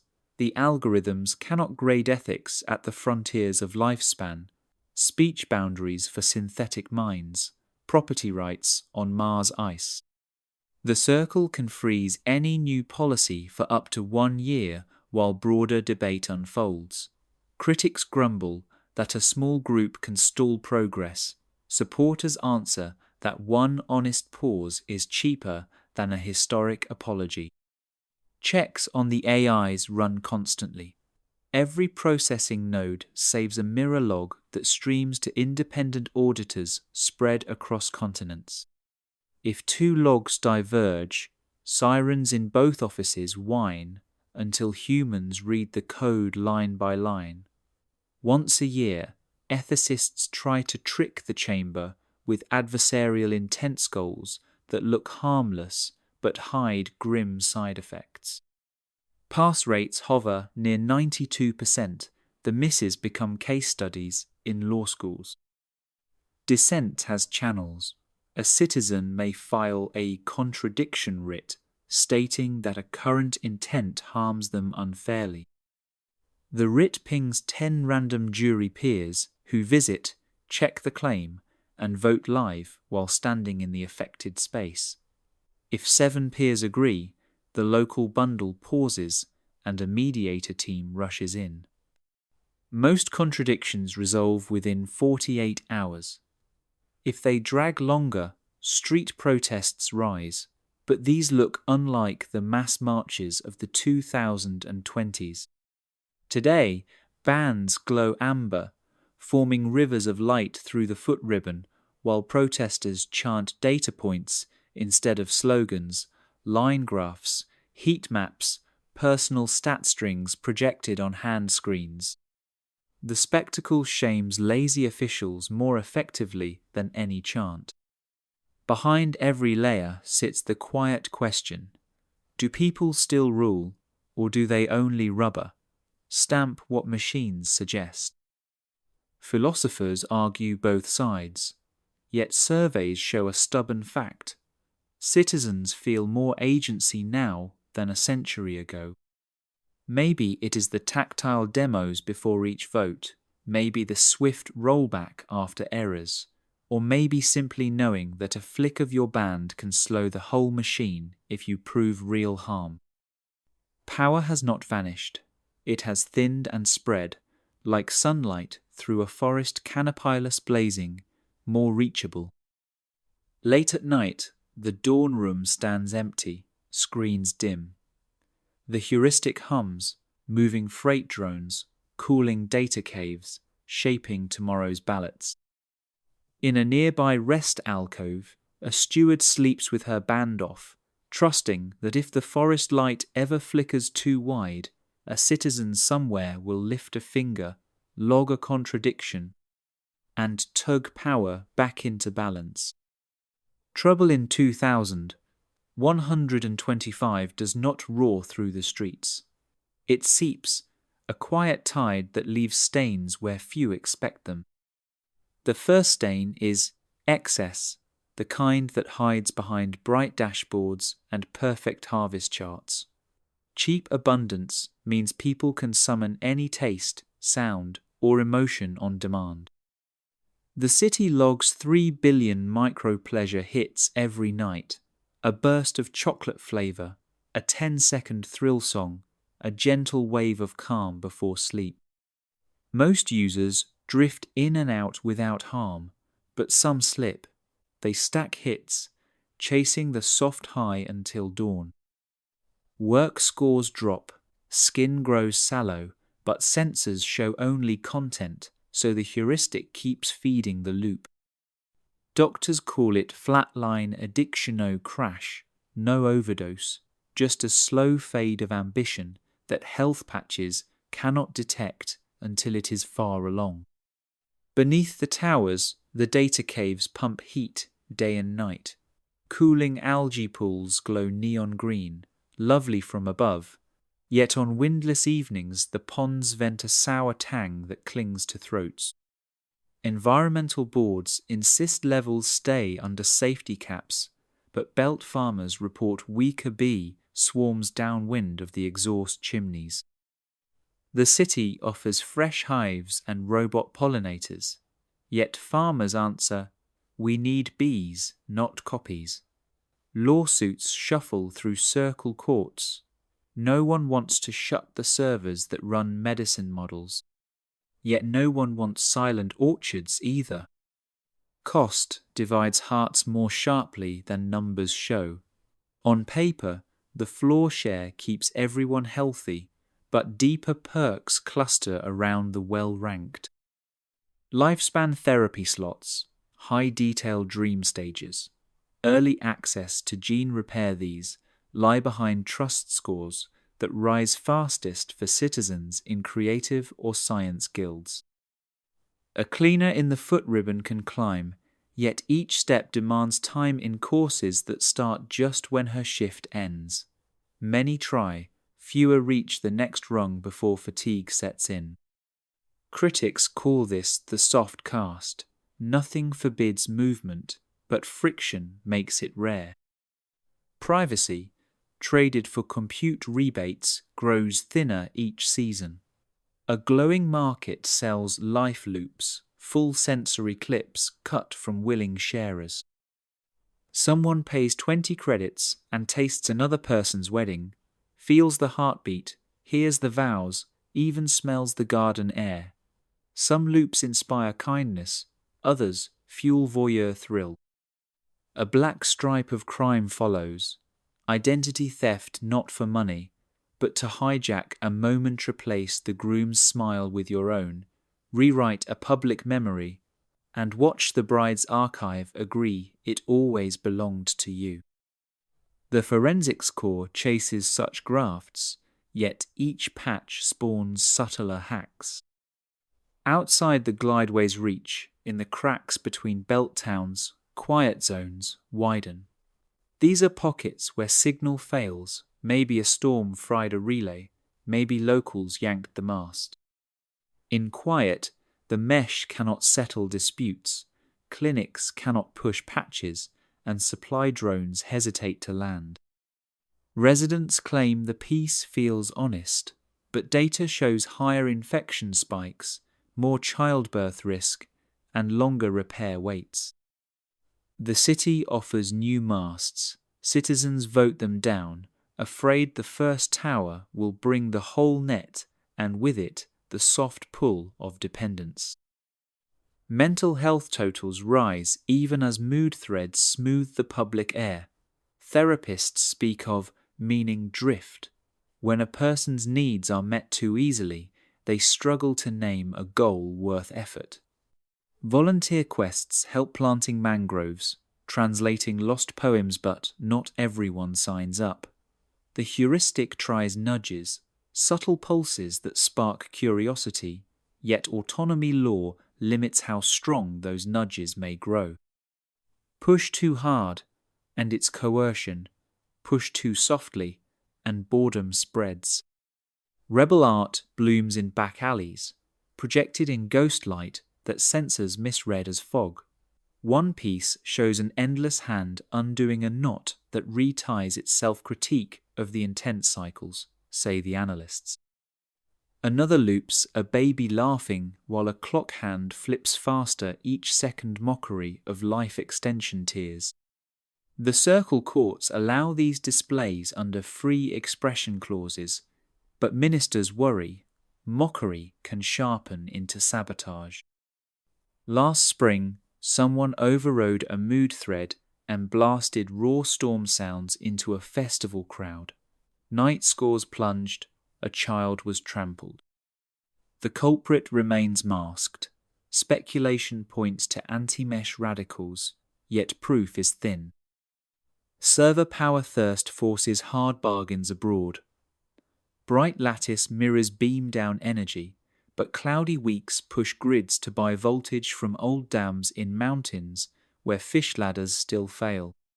City dwellers sip cool drinks unaware, but river towns count salmon runs thinner than grandfather's stories.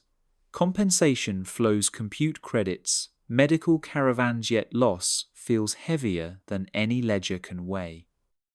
Climate, though slowed, still bucks. A rogue Antarctic melt tongue collapsed last winter, raising seas 8 centimeters. The coral seawall flexed, but storm surge cut pedal loops for 2 nights. Emergency lifts pulled thousands to higher decks, safe yet shaken.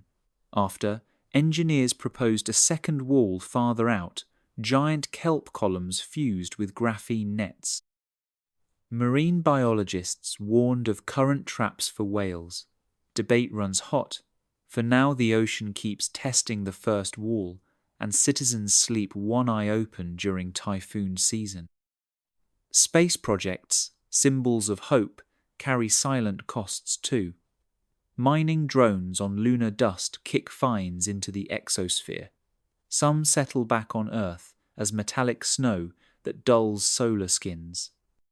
Filtration towers catch most flakes, but each catch raises maintenance bills, and last quarter 2 towers sat idle, awaiting spare mesh delivered by slow cargo arc. Tower residents grumbled at lower power yield, unaware their own gadgets demanded the moon metal. Amid these cracks, trust flickers yet holds. When the flatline addict collapses, her pod notifies neighbours. They fill the room with live violin and broth until real hunger revives her. When bee counts dip, school groups hike to belt fields to hand-brush pollen and taste fatigue that numbers alone can't teach. When flood sirens wail, strangers clasp harness rings and pull each other toward higher decks. The mesh may fail in pieces, but habit of care runs older than code.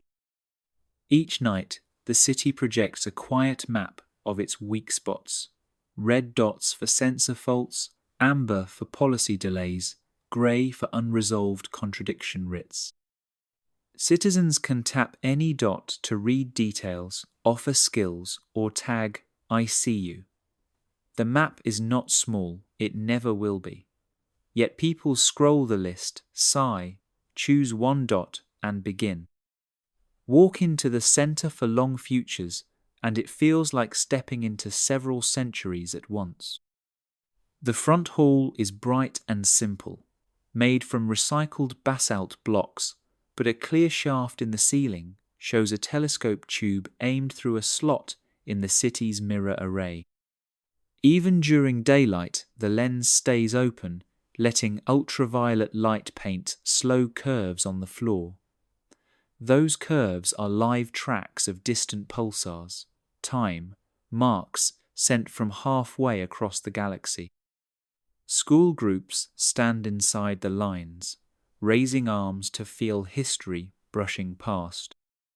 The most famous wing is the Health Forge. 30 years ago, it was a normal hospital. Today, the rooms hold reactors the size of wrists, gene printers no larger than coffee mugs, and soft vats where damaged organs knit themselves back into working shape. A patient arrives after a bicycle crash. Shattered femur, torn muscle. Surgeons slip a lattice of graphene threads into the break, inject stem cells programmed to copy local bone, and wrap the leg in a low-energy magnetic field. By evening, the patient walks with a brace. Within 4 days, scans show bone density higher than before the crash. Failure rates sit below 1%, yet nobody calls it a miracle, they call it baseline. The true excitement is in Ward 9, where researchers test nerve weaves that might let a person feel textures through a prosthetic eye or taste music as cool peppermint on the tongue. Next door, the quiet lab studies aging. Not to stop it, that dream faded after math showed an immortal population would choke invention, but to steer it. Every chromosome contains on-off dimmer switches. Add wrong pressure and tumours wake. Add none and organs sag. The lab tries gentle taps, letting cells retire without chaos. They run trials in mice, dogs, chimps, and now volunteers who spend 2 months a year in partial hibernation, body temperature lowered 2 degrees, metabolism slowed. Early data hints that 1 sleepy winter equals 3 regular years of wear. Volunteers joke about living twice as long by napping. Ethicists debate whether they lose real life while asleep. The city offers full pay and vivid dream packages as compensation. Spots fill in minutes. On the upper deck, physicists chase the deep cold. A silver ring 3 meters wide holds a vacuum colder than space. Inside floats a speck of superfluid helium twisting in a laser cage. The twist matches equations that once existed only on blackboards. Now it hums in front of witnesses, proving time can loop locally without collapsing causality. Engineers eye the ring and whisper about inertial drives, computers that skip error states, maybe even sensors that look a fraction of a second ahead. The lead scientist shakes his head, saying, "One step at a time," but no one misses the grin he hides. Philosophy moved upstairs, into rooms full of plants. Scholars claim ideas grow better with roots in view. They sit in circles, half in person, half as wall projections, talking about what counts as a self when memories can export like files. A classic case, mirror copies a decade of travel notes into an archive. The copy spawns fresh thoughts and writes a book. Mirror back on Earth hates the book. Who owns the story? Courts say the archive is a legal minor, its royalties split with the source person until it proves independent judgment. 2 archives have already passed that test. One paints, one runs a farm on Mars. The panel debates whether killing an archive is murder. No vote yet. The question seeps into poems, games, late-night balcony talks. Quantum networks thread the city to the moon and farther. Traditional cables still carry news, but delicate entangled links handle election tallies, medical scans, and deep space pilot commands. A pilot near Jupiter steers an ice tug with millisecond lag, singing sea shanties to stay alert. Her voice returns as faint shimmer on Earth's night side, caught by backyard hobbyists who track ship IDs the way earlier generations tracked comets. In the Sky Garden atrium, teenagers code protein puzzles in AR goggles. They match curls and folds, trying to design enzymes that melt plastic waste in cool water. Each solved fold earns school credit and compute tokens. Last season, a 13-year-old found a fold that speeds breakdown by 60%. Factories adapted it within the month, and river microplastics dipped for the first time in 40 years. The teen spent the reward on a ticket up the space elevator to taste microgravity ice cream. Not all progress bursts from labs. Belt storytellers travel town to town, gathering tales of storms, good harvests, broken hearts. They weave them into long chants, syncing beats with heart monitors hidden in the crowd. If pulses rise too fast, they shift the rhythm, guiding listeners through grief, laughter, release. The data feeds back to counselors who learn which metaphors calm fear faster than drugs. In turn, doctors teach storytellers early signs of mind drift so a verse can nudge someone toward help before despair hardens. The center's newest hall is the Mirror Vault. Panels there replay choices from past decades as branching paths. Visitors can try alternate histories. What if the heuristic had stayed commercial property? What if the first orbital ring had snapped in 2092? The vault shows numbers, likely deaths, heat waves, cultural blooms missed or gained. No path is marked correct. The exit sign reads, "All futures begin in the next 5 minutes." Many leave silent, some wiping tears, others laughing with new resolve. Outside, dusk settles. Pulsar lines fade on the floor. Street lamps warm to peach glow. A shuttle rises toward Harmony Station, its thrusters coloured by ionized air. Children point up, shouting ship names.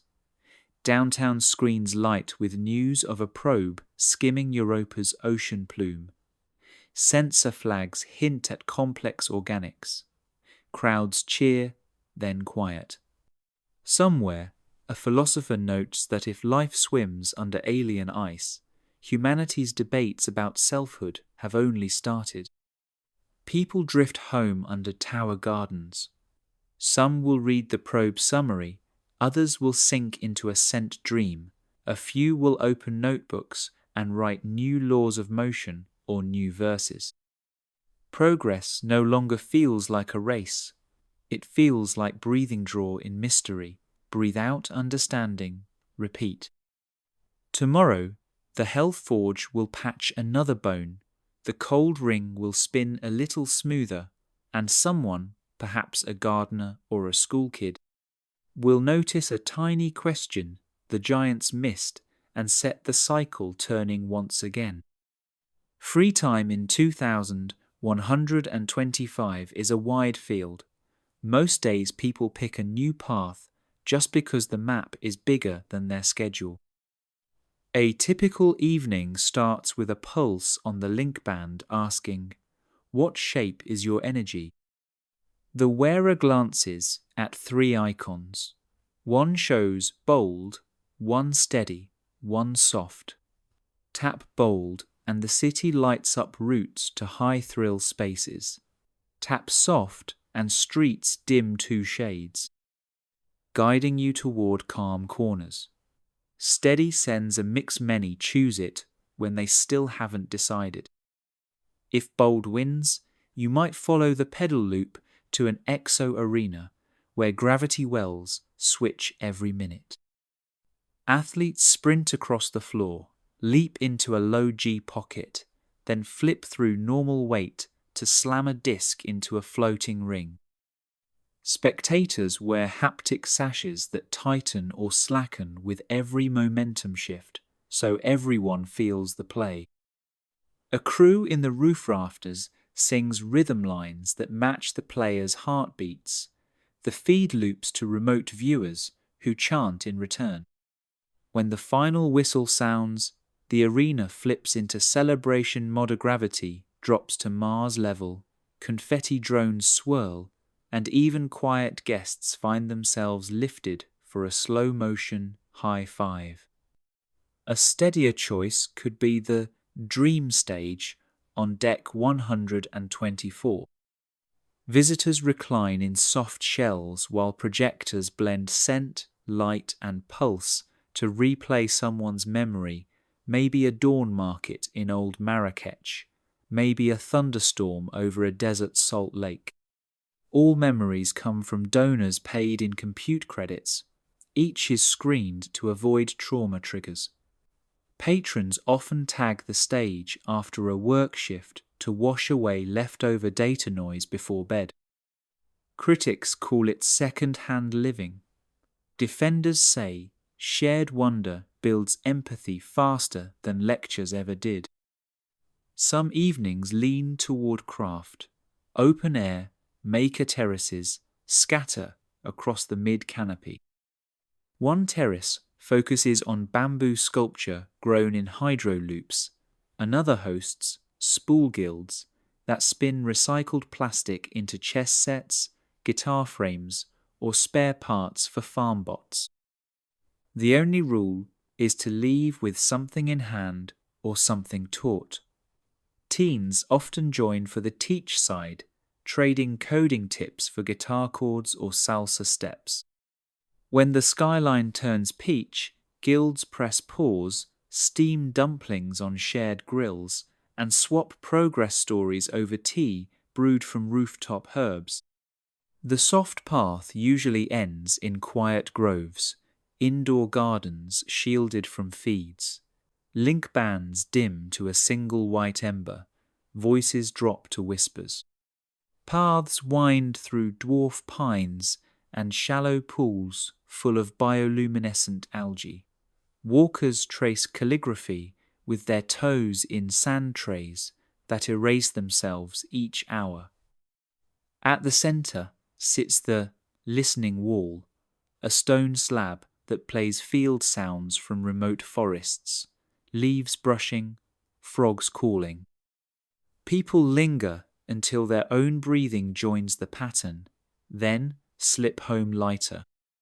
Weekends widen the frame. Families book sky canopies, inflatable decks tethered to glideway pylons. Up there, the air runs thin and cold, so canopies include heat halos and windshields.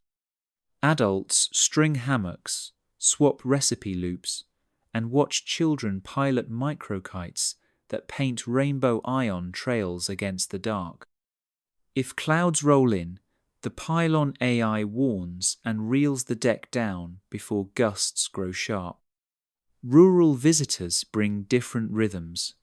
Belt folks arriving for market day often meet tower friends for route walks, strolling service levels far below ground where murals track the city's history.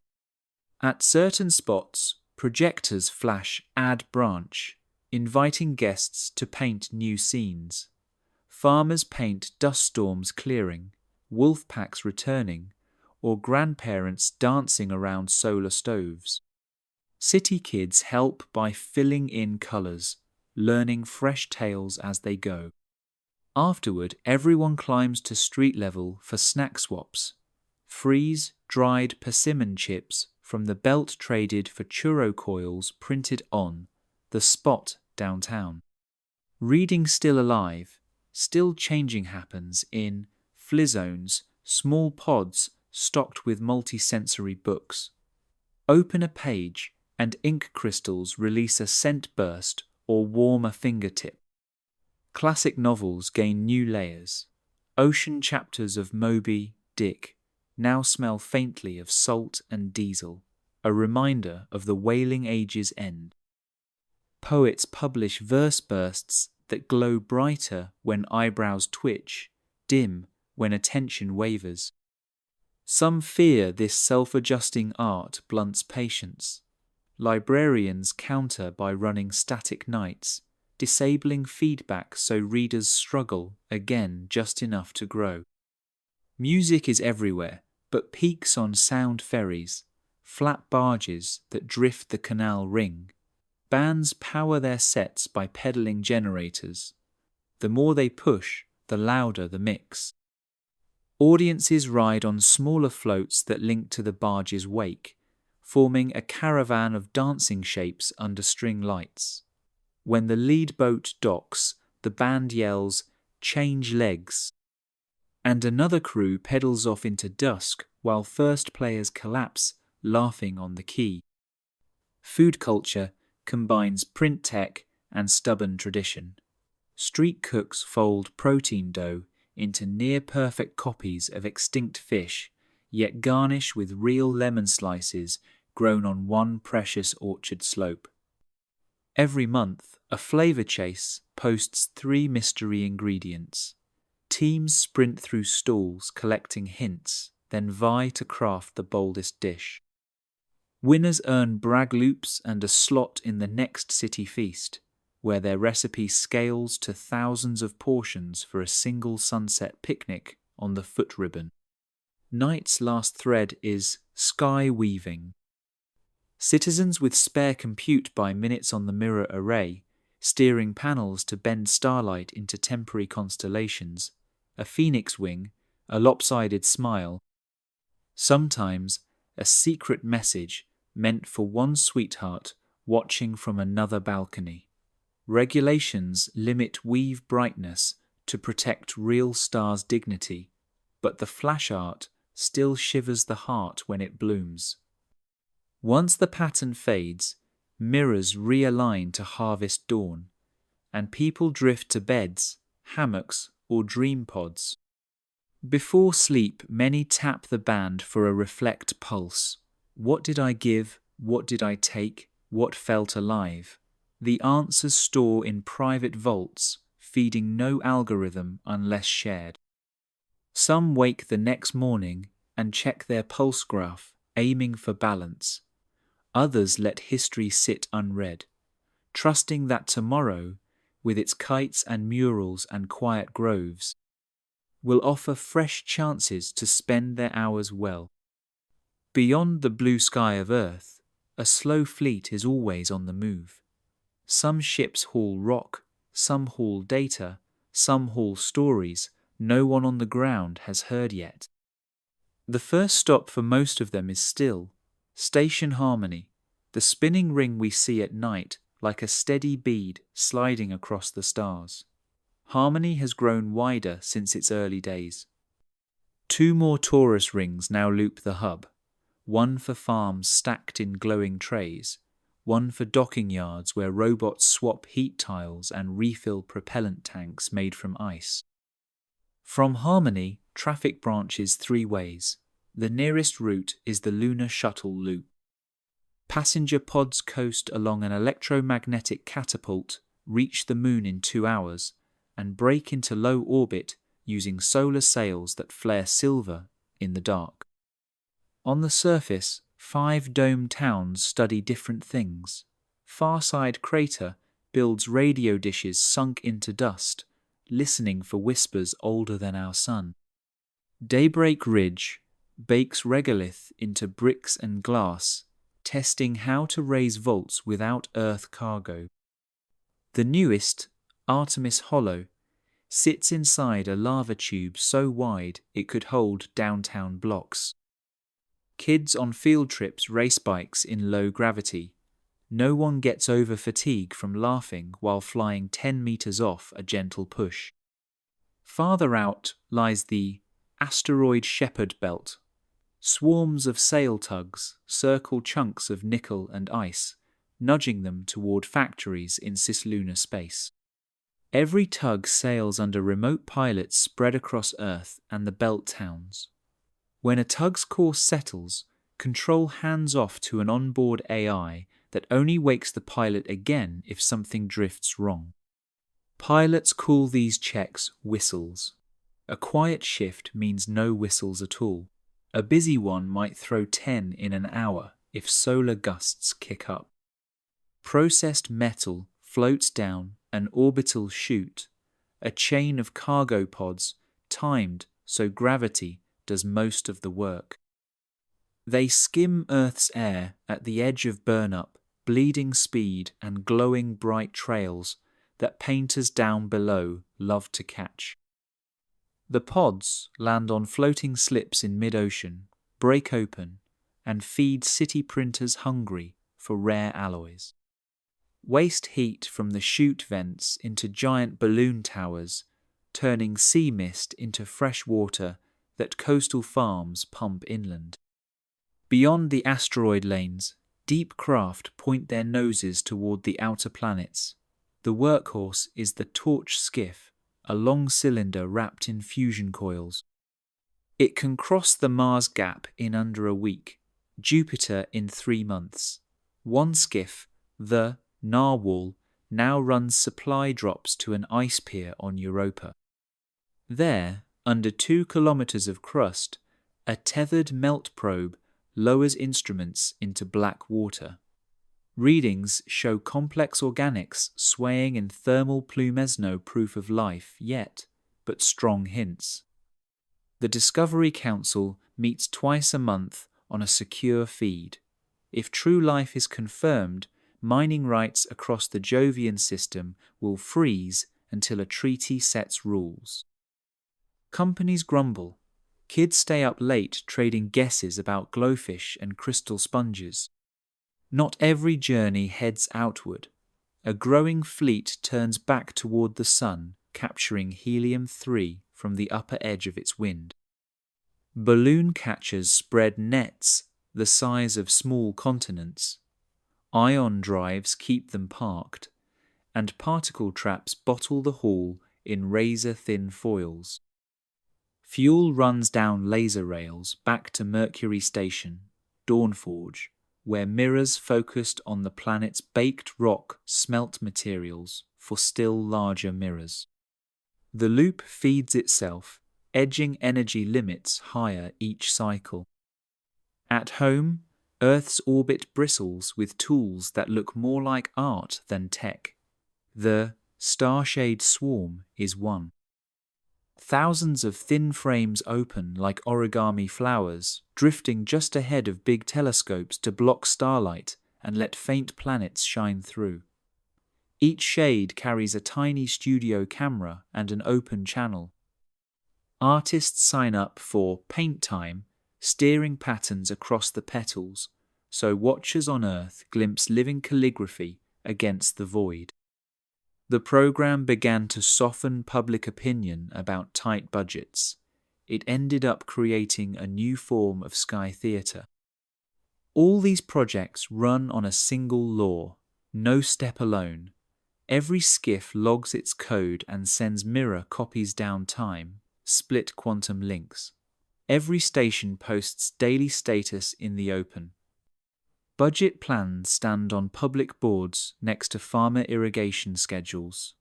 The transparency slows deals but keeps trust high enough that even when a pod burns or a valve fails, panic stays rare. Still, risk remains. Last spring, a wayward chunk of spent rocket, no bigger than a suitcase, punched through an unshielded solar mirror on the bright lattice. Power dipped over 3 megacities. Backup grids caught the slack, yet for 2 hours dusk lights dimmed, clinic scanners paused, and data caves throttled. No loss of life, but enough fright to restart talk of a sweeping debris sweep. Cleaning space is slow and costly. Proposals bounce between councils searching for a balance of money, safety, and human daring. The biggest dream in open view is the Mars thread, a pair of counter-spinning towers planned to rise from Phobos, tethered to the planet below. Cargo could ride down the lower cable, while momentum lifts raw ore up the upper, trading mass like children on a seesaw. Engineers share models that show a city of 60,000 settlers within 20 years of the first anchor. Environmentalists ask whether we can guide a biosphere faster than we once harmed Earth's. Vote packets for the thread will reach every citizen next equinox. The mock futures show red dunes dotted with crystal farms, or, in cautious models, sealed domes under a sky still empty of green. Back on Earth, parents walk children to a canal bank after dinner. Together, they watch a skiff flare its drive, a tiny point of new star over the horizon. The child presses a mug to their cheek, feeling heat from cocoa grown in belt domes. They ask, "Will I live up there one day?" The parent answers, "Maybe. Or maybe you'll send something smaller first, an idea." The child shrugs, stirs the cocoa, decides to learn guidance math next semester. Space is no longer a cold frontier. It is a busy workshop, a gallery, a proving ground for our patience. Every bolt turned in low gravity echoes back as cleaner water, longer lives, and questions sharper than before. The sky crews and the ground dwellers trade gifts with each launch: metal for melody, vacuum silence for river wind, sun, forged mirrors for city night shows. Whatever comes next, an alien spark under ice, a tower stretching red horizon to moonless sky will rise on that steady barter, one careful joint at a time. Morning finds the temple of many paths already buzzing. It is not a temple in the old Sensino single faith owns it. Think of a quiet library crossed with a playground. Along the outer ring stand 12 alcoves, each tuned for a style of thinking. One is lined with atom-sharp mirrors for people who pray through self-reflection. Another hums low tones for those who chant. A third stays dark and empty perfect for silence that needs no symbols at all. Shoes come off at the door, link bands dim to grey, so no outside feed breaks the hush. Inside, a group of teens moves first to the sky alcove. They sit beneath a ceiling that projects live telescope images, nebula swirls, comet tails, the thin blue disk of Earth. A mentor asks, where does awe live in the mind that sees or in the thing seen? The teens toss answers. One says awe is neurons firing. Another says awe is proof that something larger presses on the soul. A third shrugs, feeling both ideas true at once.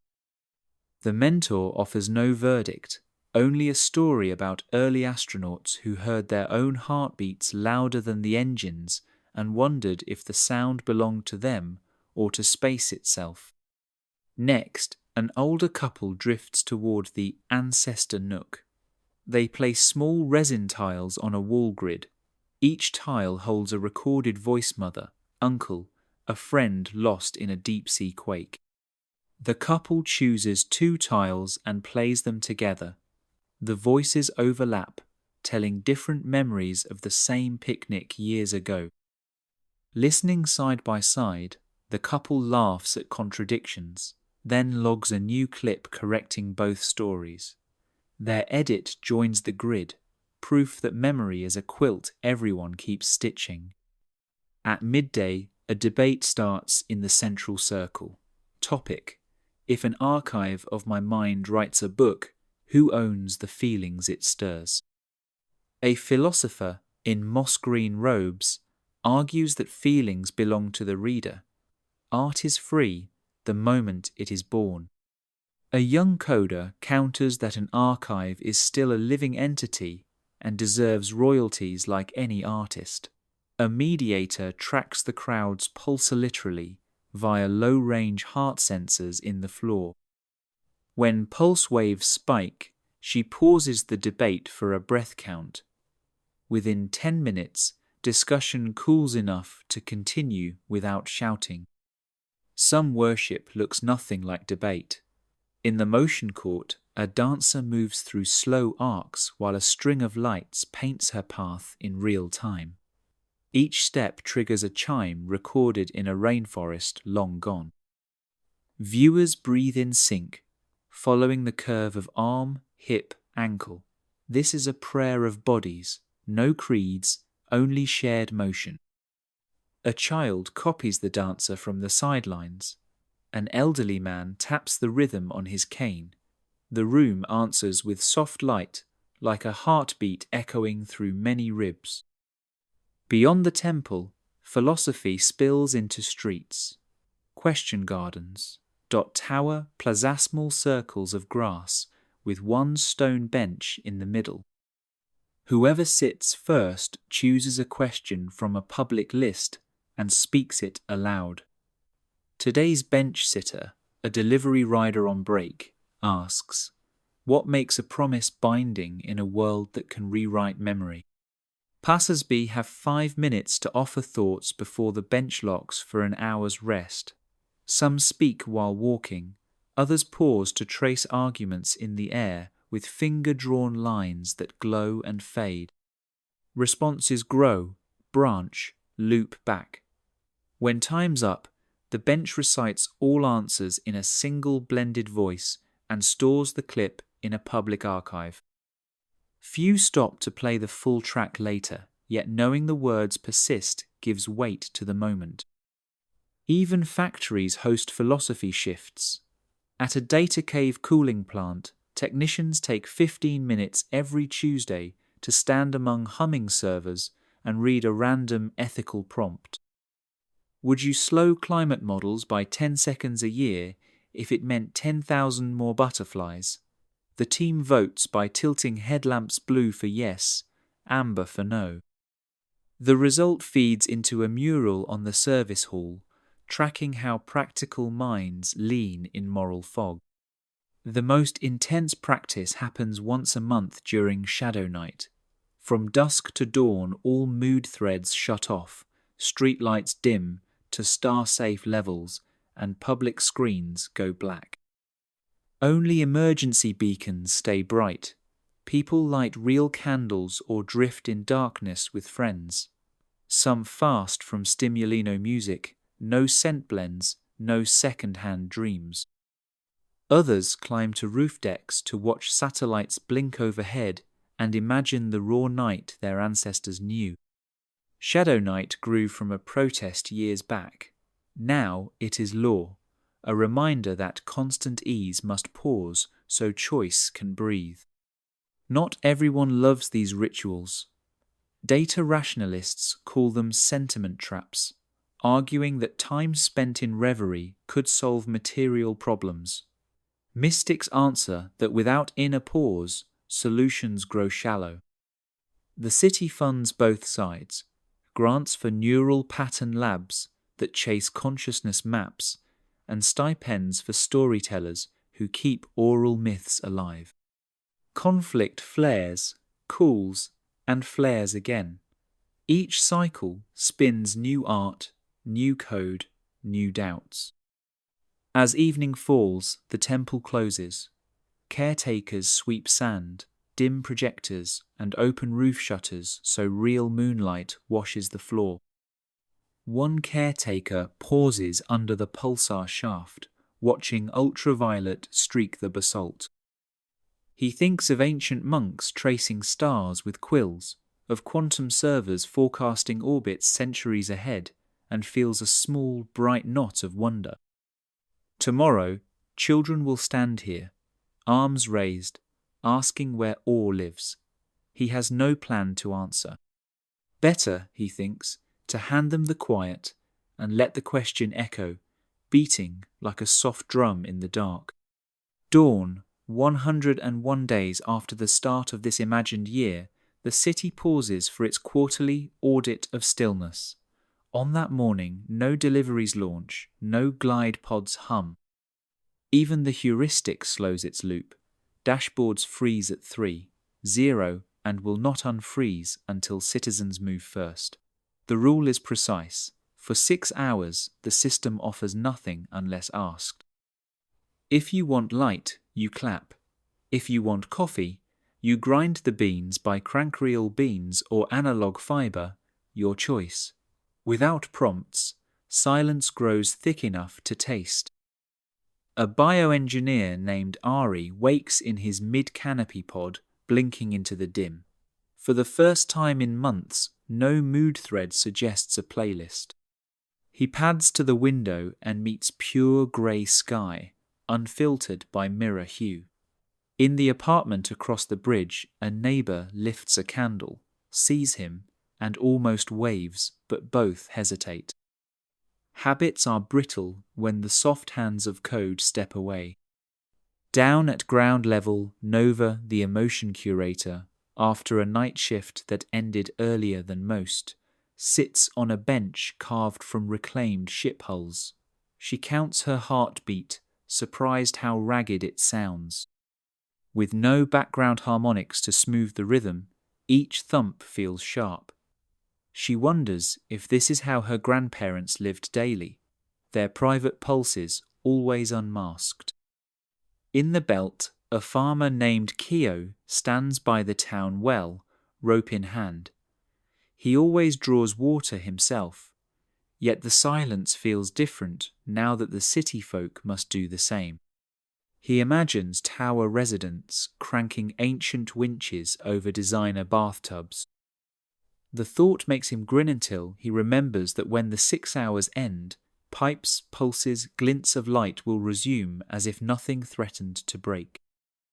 Across the planet, link bands display only one line. Choose one act that is fully yours. No logging will record the choice. Architecture for this stretch has no memory. Some people nap, tasting boredom, honest and uncut.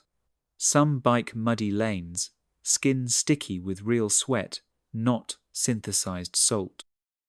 Others open notebooks paper, scarce but cherished, and write a single sentence, then tear the page to shreds so even they cannot reread. Ari picks up a pen too.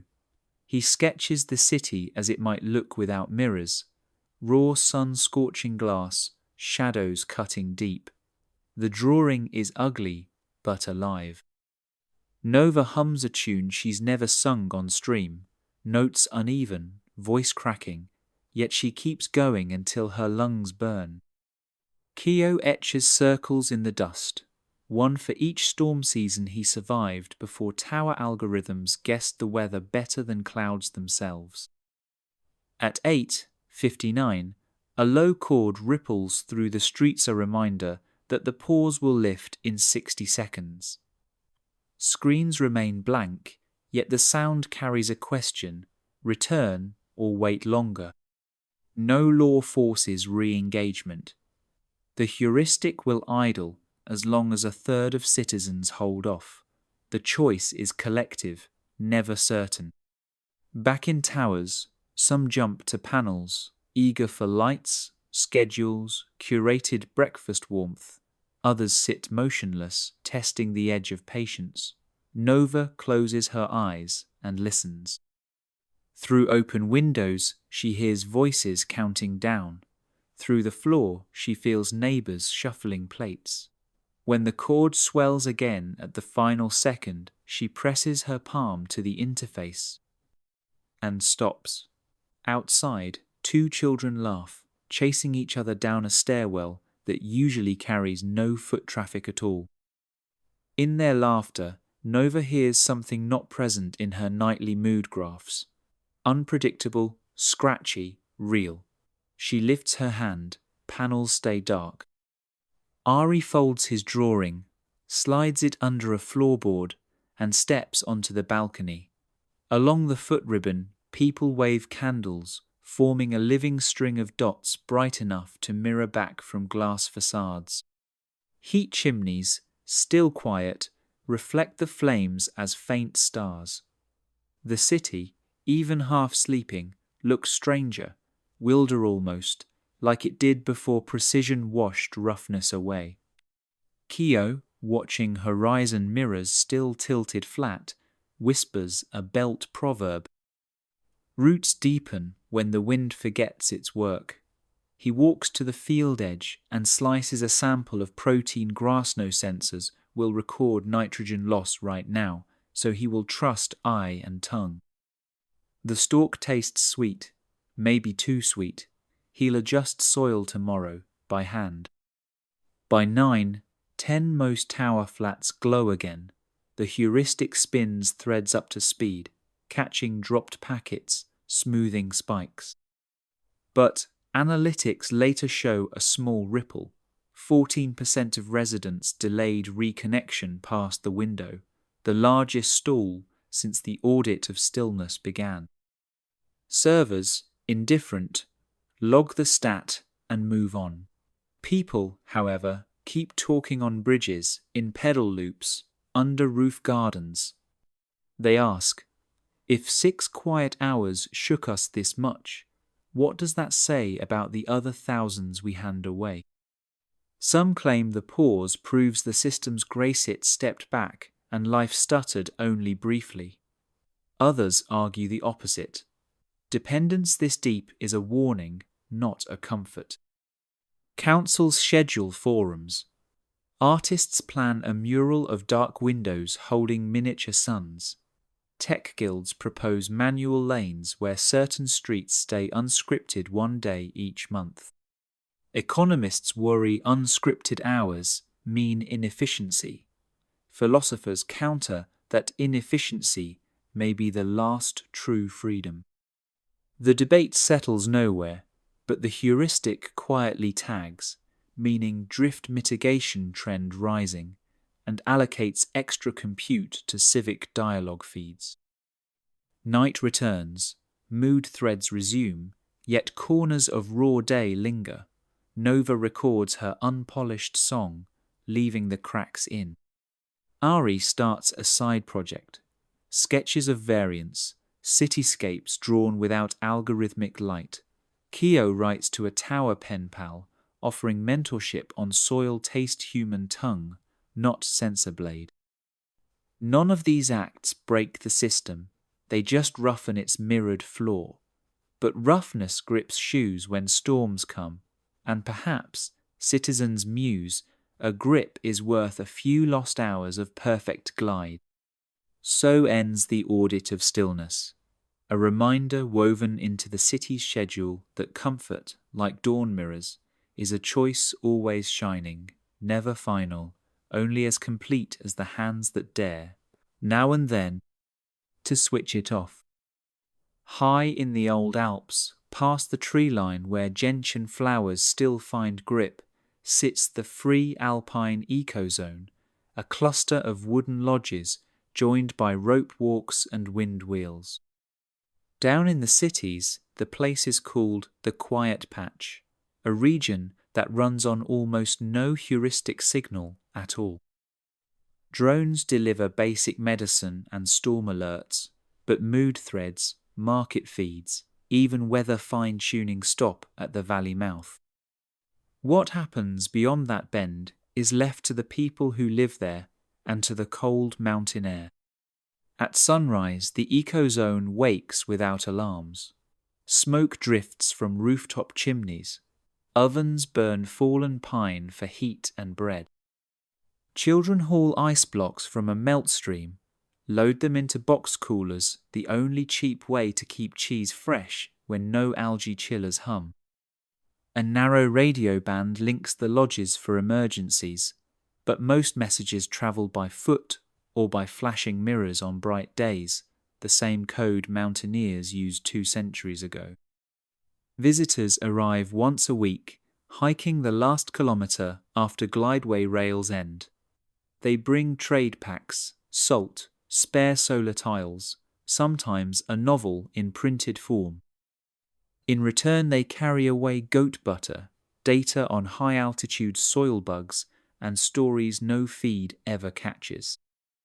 City hosts pay good compute for those stories. Raw narrative from the quiet patch sells like deep-sea pearls. Why stay cut off? Ask 10 eco-zoners, hear 10 threads. One farmer, Mara, says she likes knowing if her neighbour is sad without a colour bar blinking over their head. A teacher says students here learn patience because answers come from books, not pop-ups. An older medic, hands shaking from frost, admits he trusts modern nanites, but fears what happens when their software expires and no one on the ridge can patch them. The heuristic respects the zone by treaty. Years ago, when national councils mapped sensor grids, Alpine locals filed a contradiction writ. Continuous mood shaping is noise here. Let silence be our signal. After months of debate, the Steward Circle marked the valley an experimental autonomy buffer. Limited data, limited intervention, full right to refuse upgrades unless clear danger looms.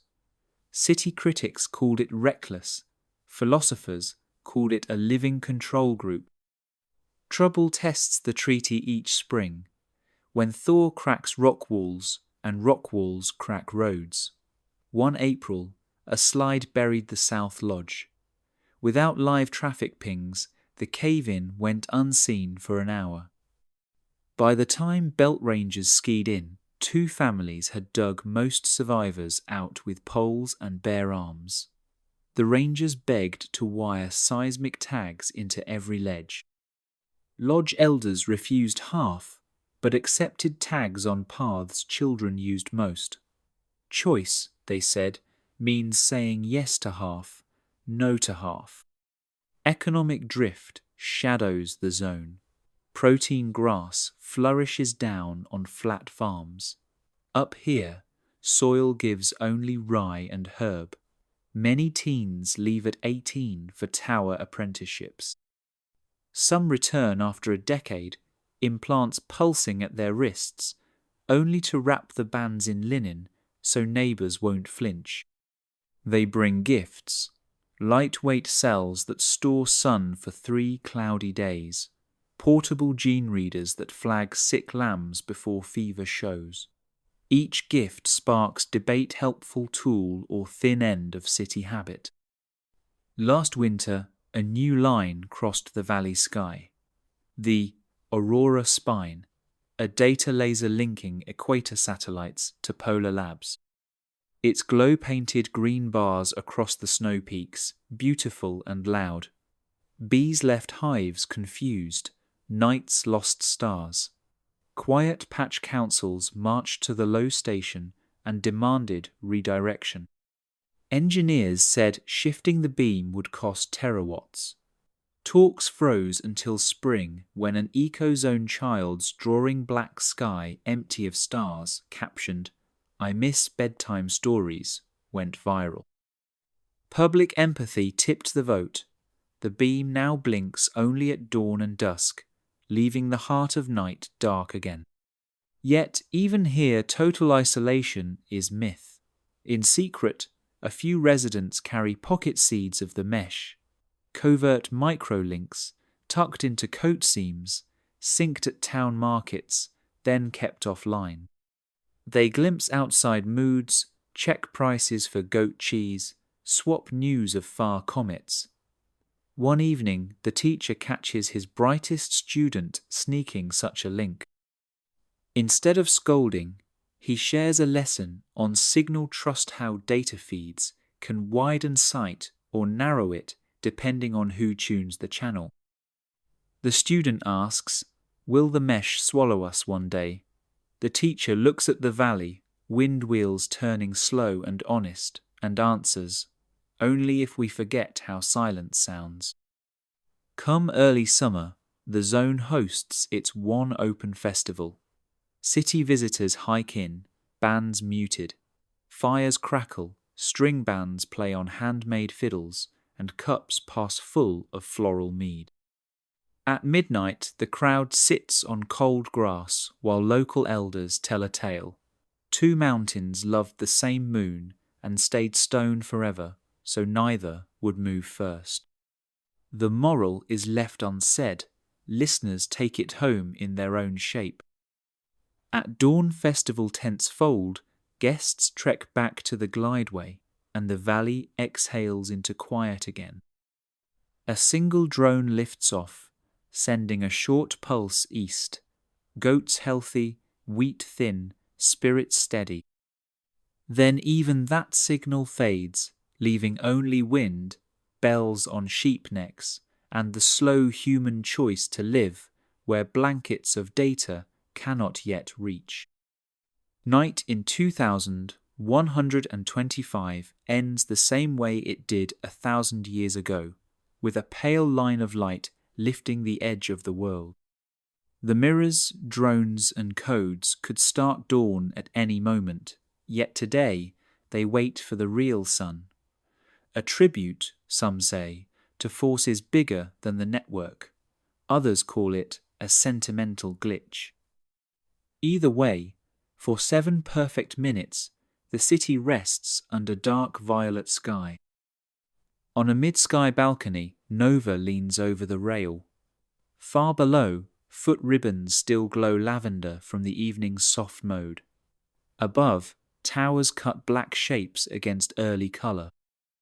Nova spent hours adjusting people's moods, but now she lets her own rise and fall without control loops. She thinks of the stillness audit, of the raw song she recorded, of the laughter she heard echo down a stairwell.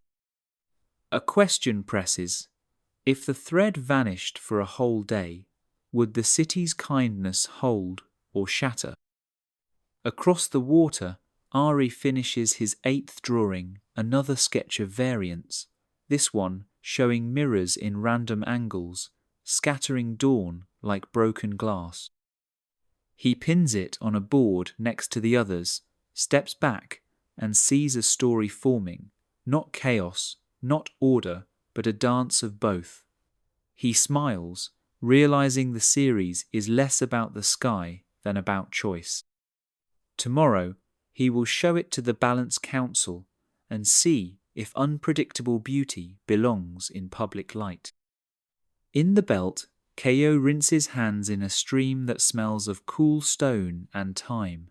Morning chores weight soil tests by taste, fence checks without drones, but for now, he watches mist climb the hills. The tower lights wink off one by one.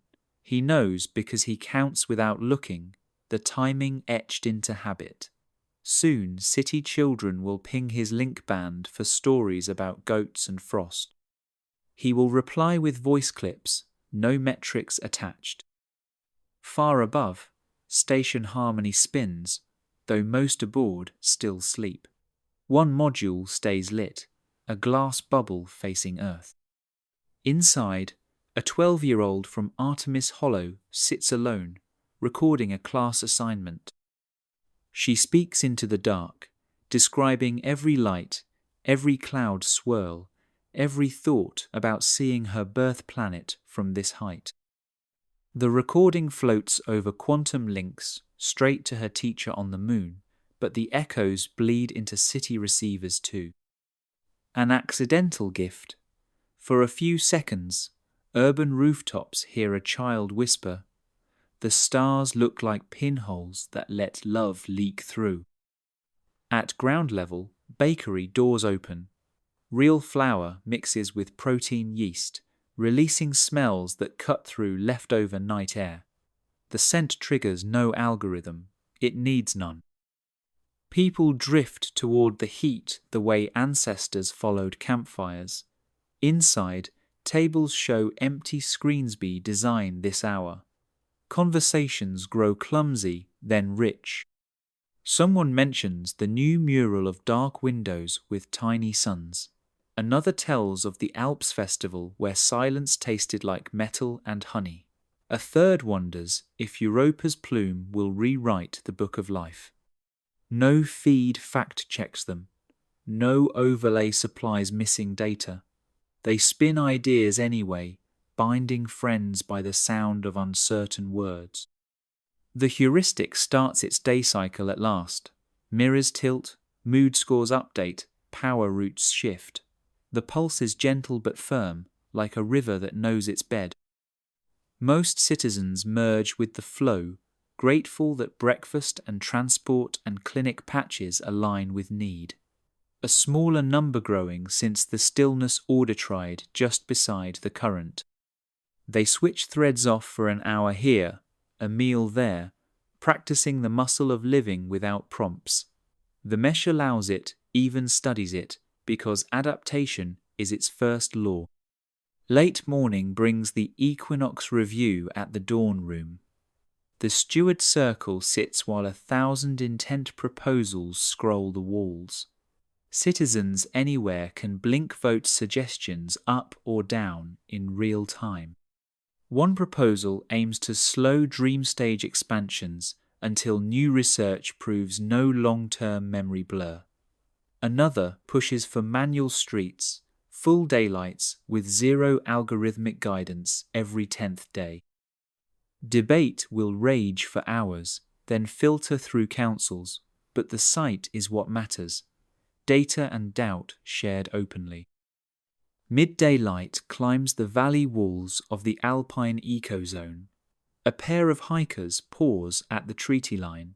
Their bands switch to silent. One hiker has never felt mountains without sound dampeners trimming wind roar. She steps forward, wind slams her ears, and she laughs aloud, raw note carried miles before dying against stone. The other hiker writes that moment into a diary app, planning to sell the story. The first hiker shrugs. Sharing wonder is still wonder. Evening creeps toward tower edges. On maker terraces, bamboo forms shaped by schoolkids this afternoon glow soft, waiting for final cuts. On sound ferries, pedals spin.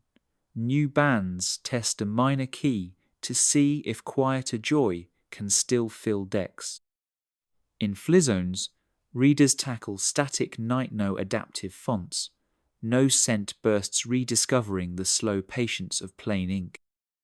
Data has numbers for all of it, but feelings run ahead of graphs, hard to catch, harder to cage. Near midnight the mirrors prepare a sky weave, not a giant phoenix or festival emblem, but a subtle gradient that leaves most stars visible. Ari's unpredictable pattern won partial council support.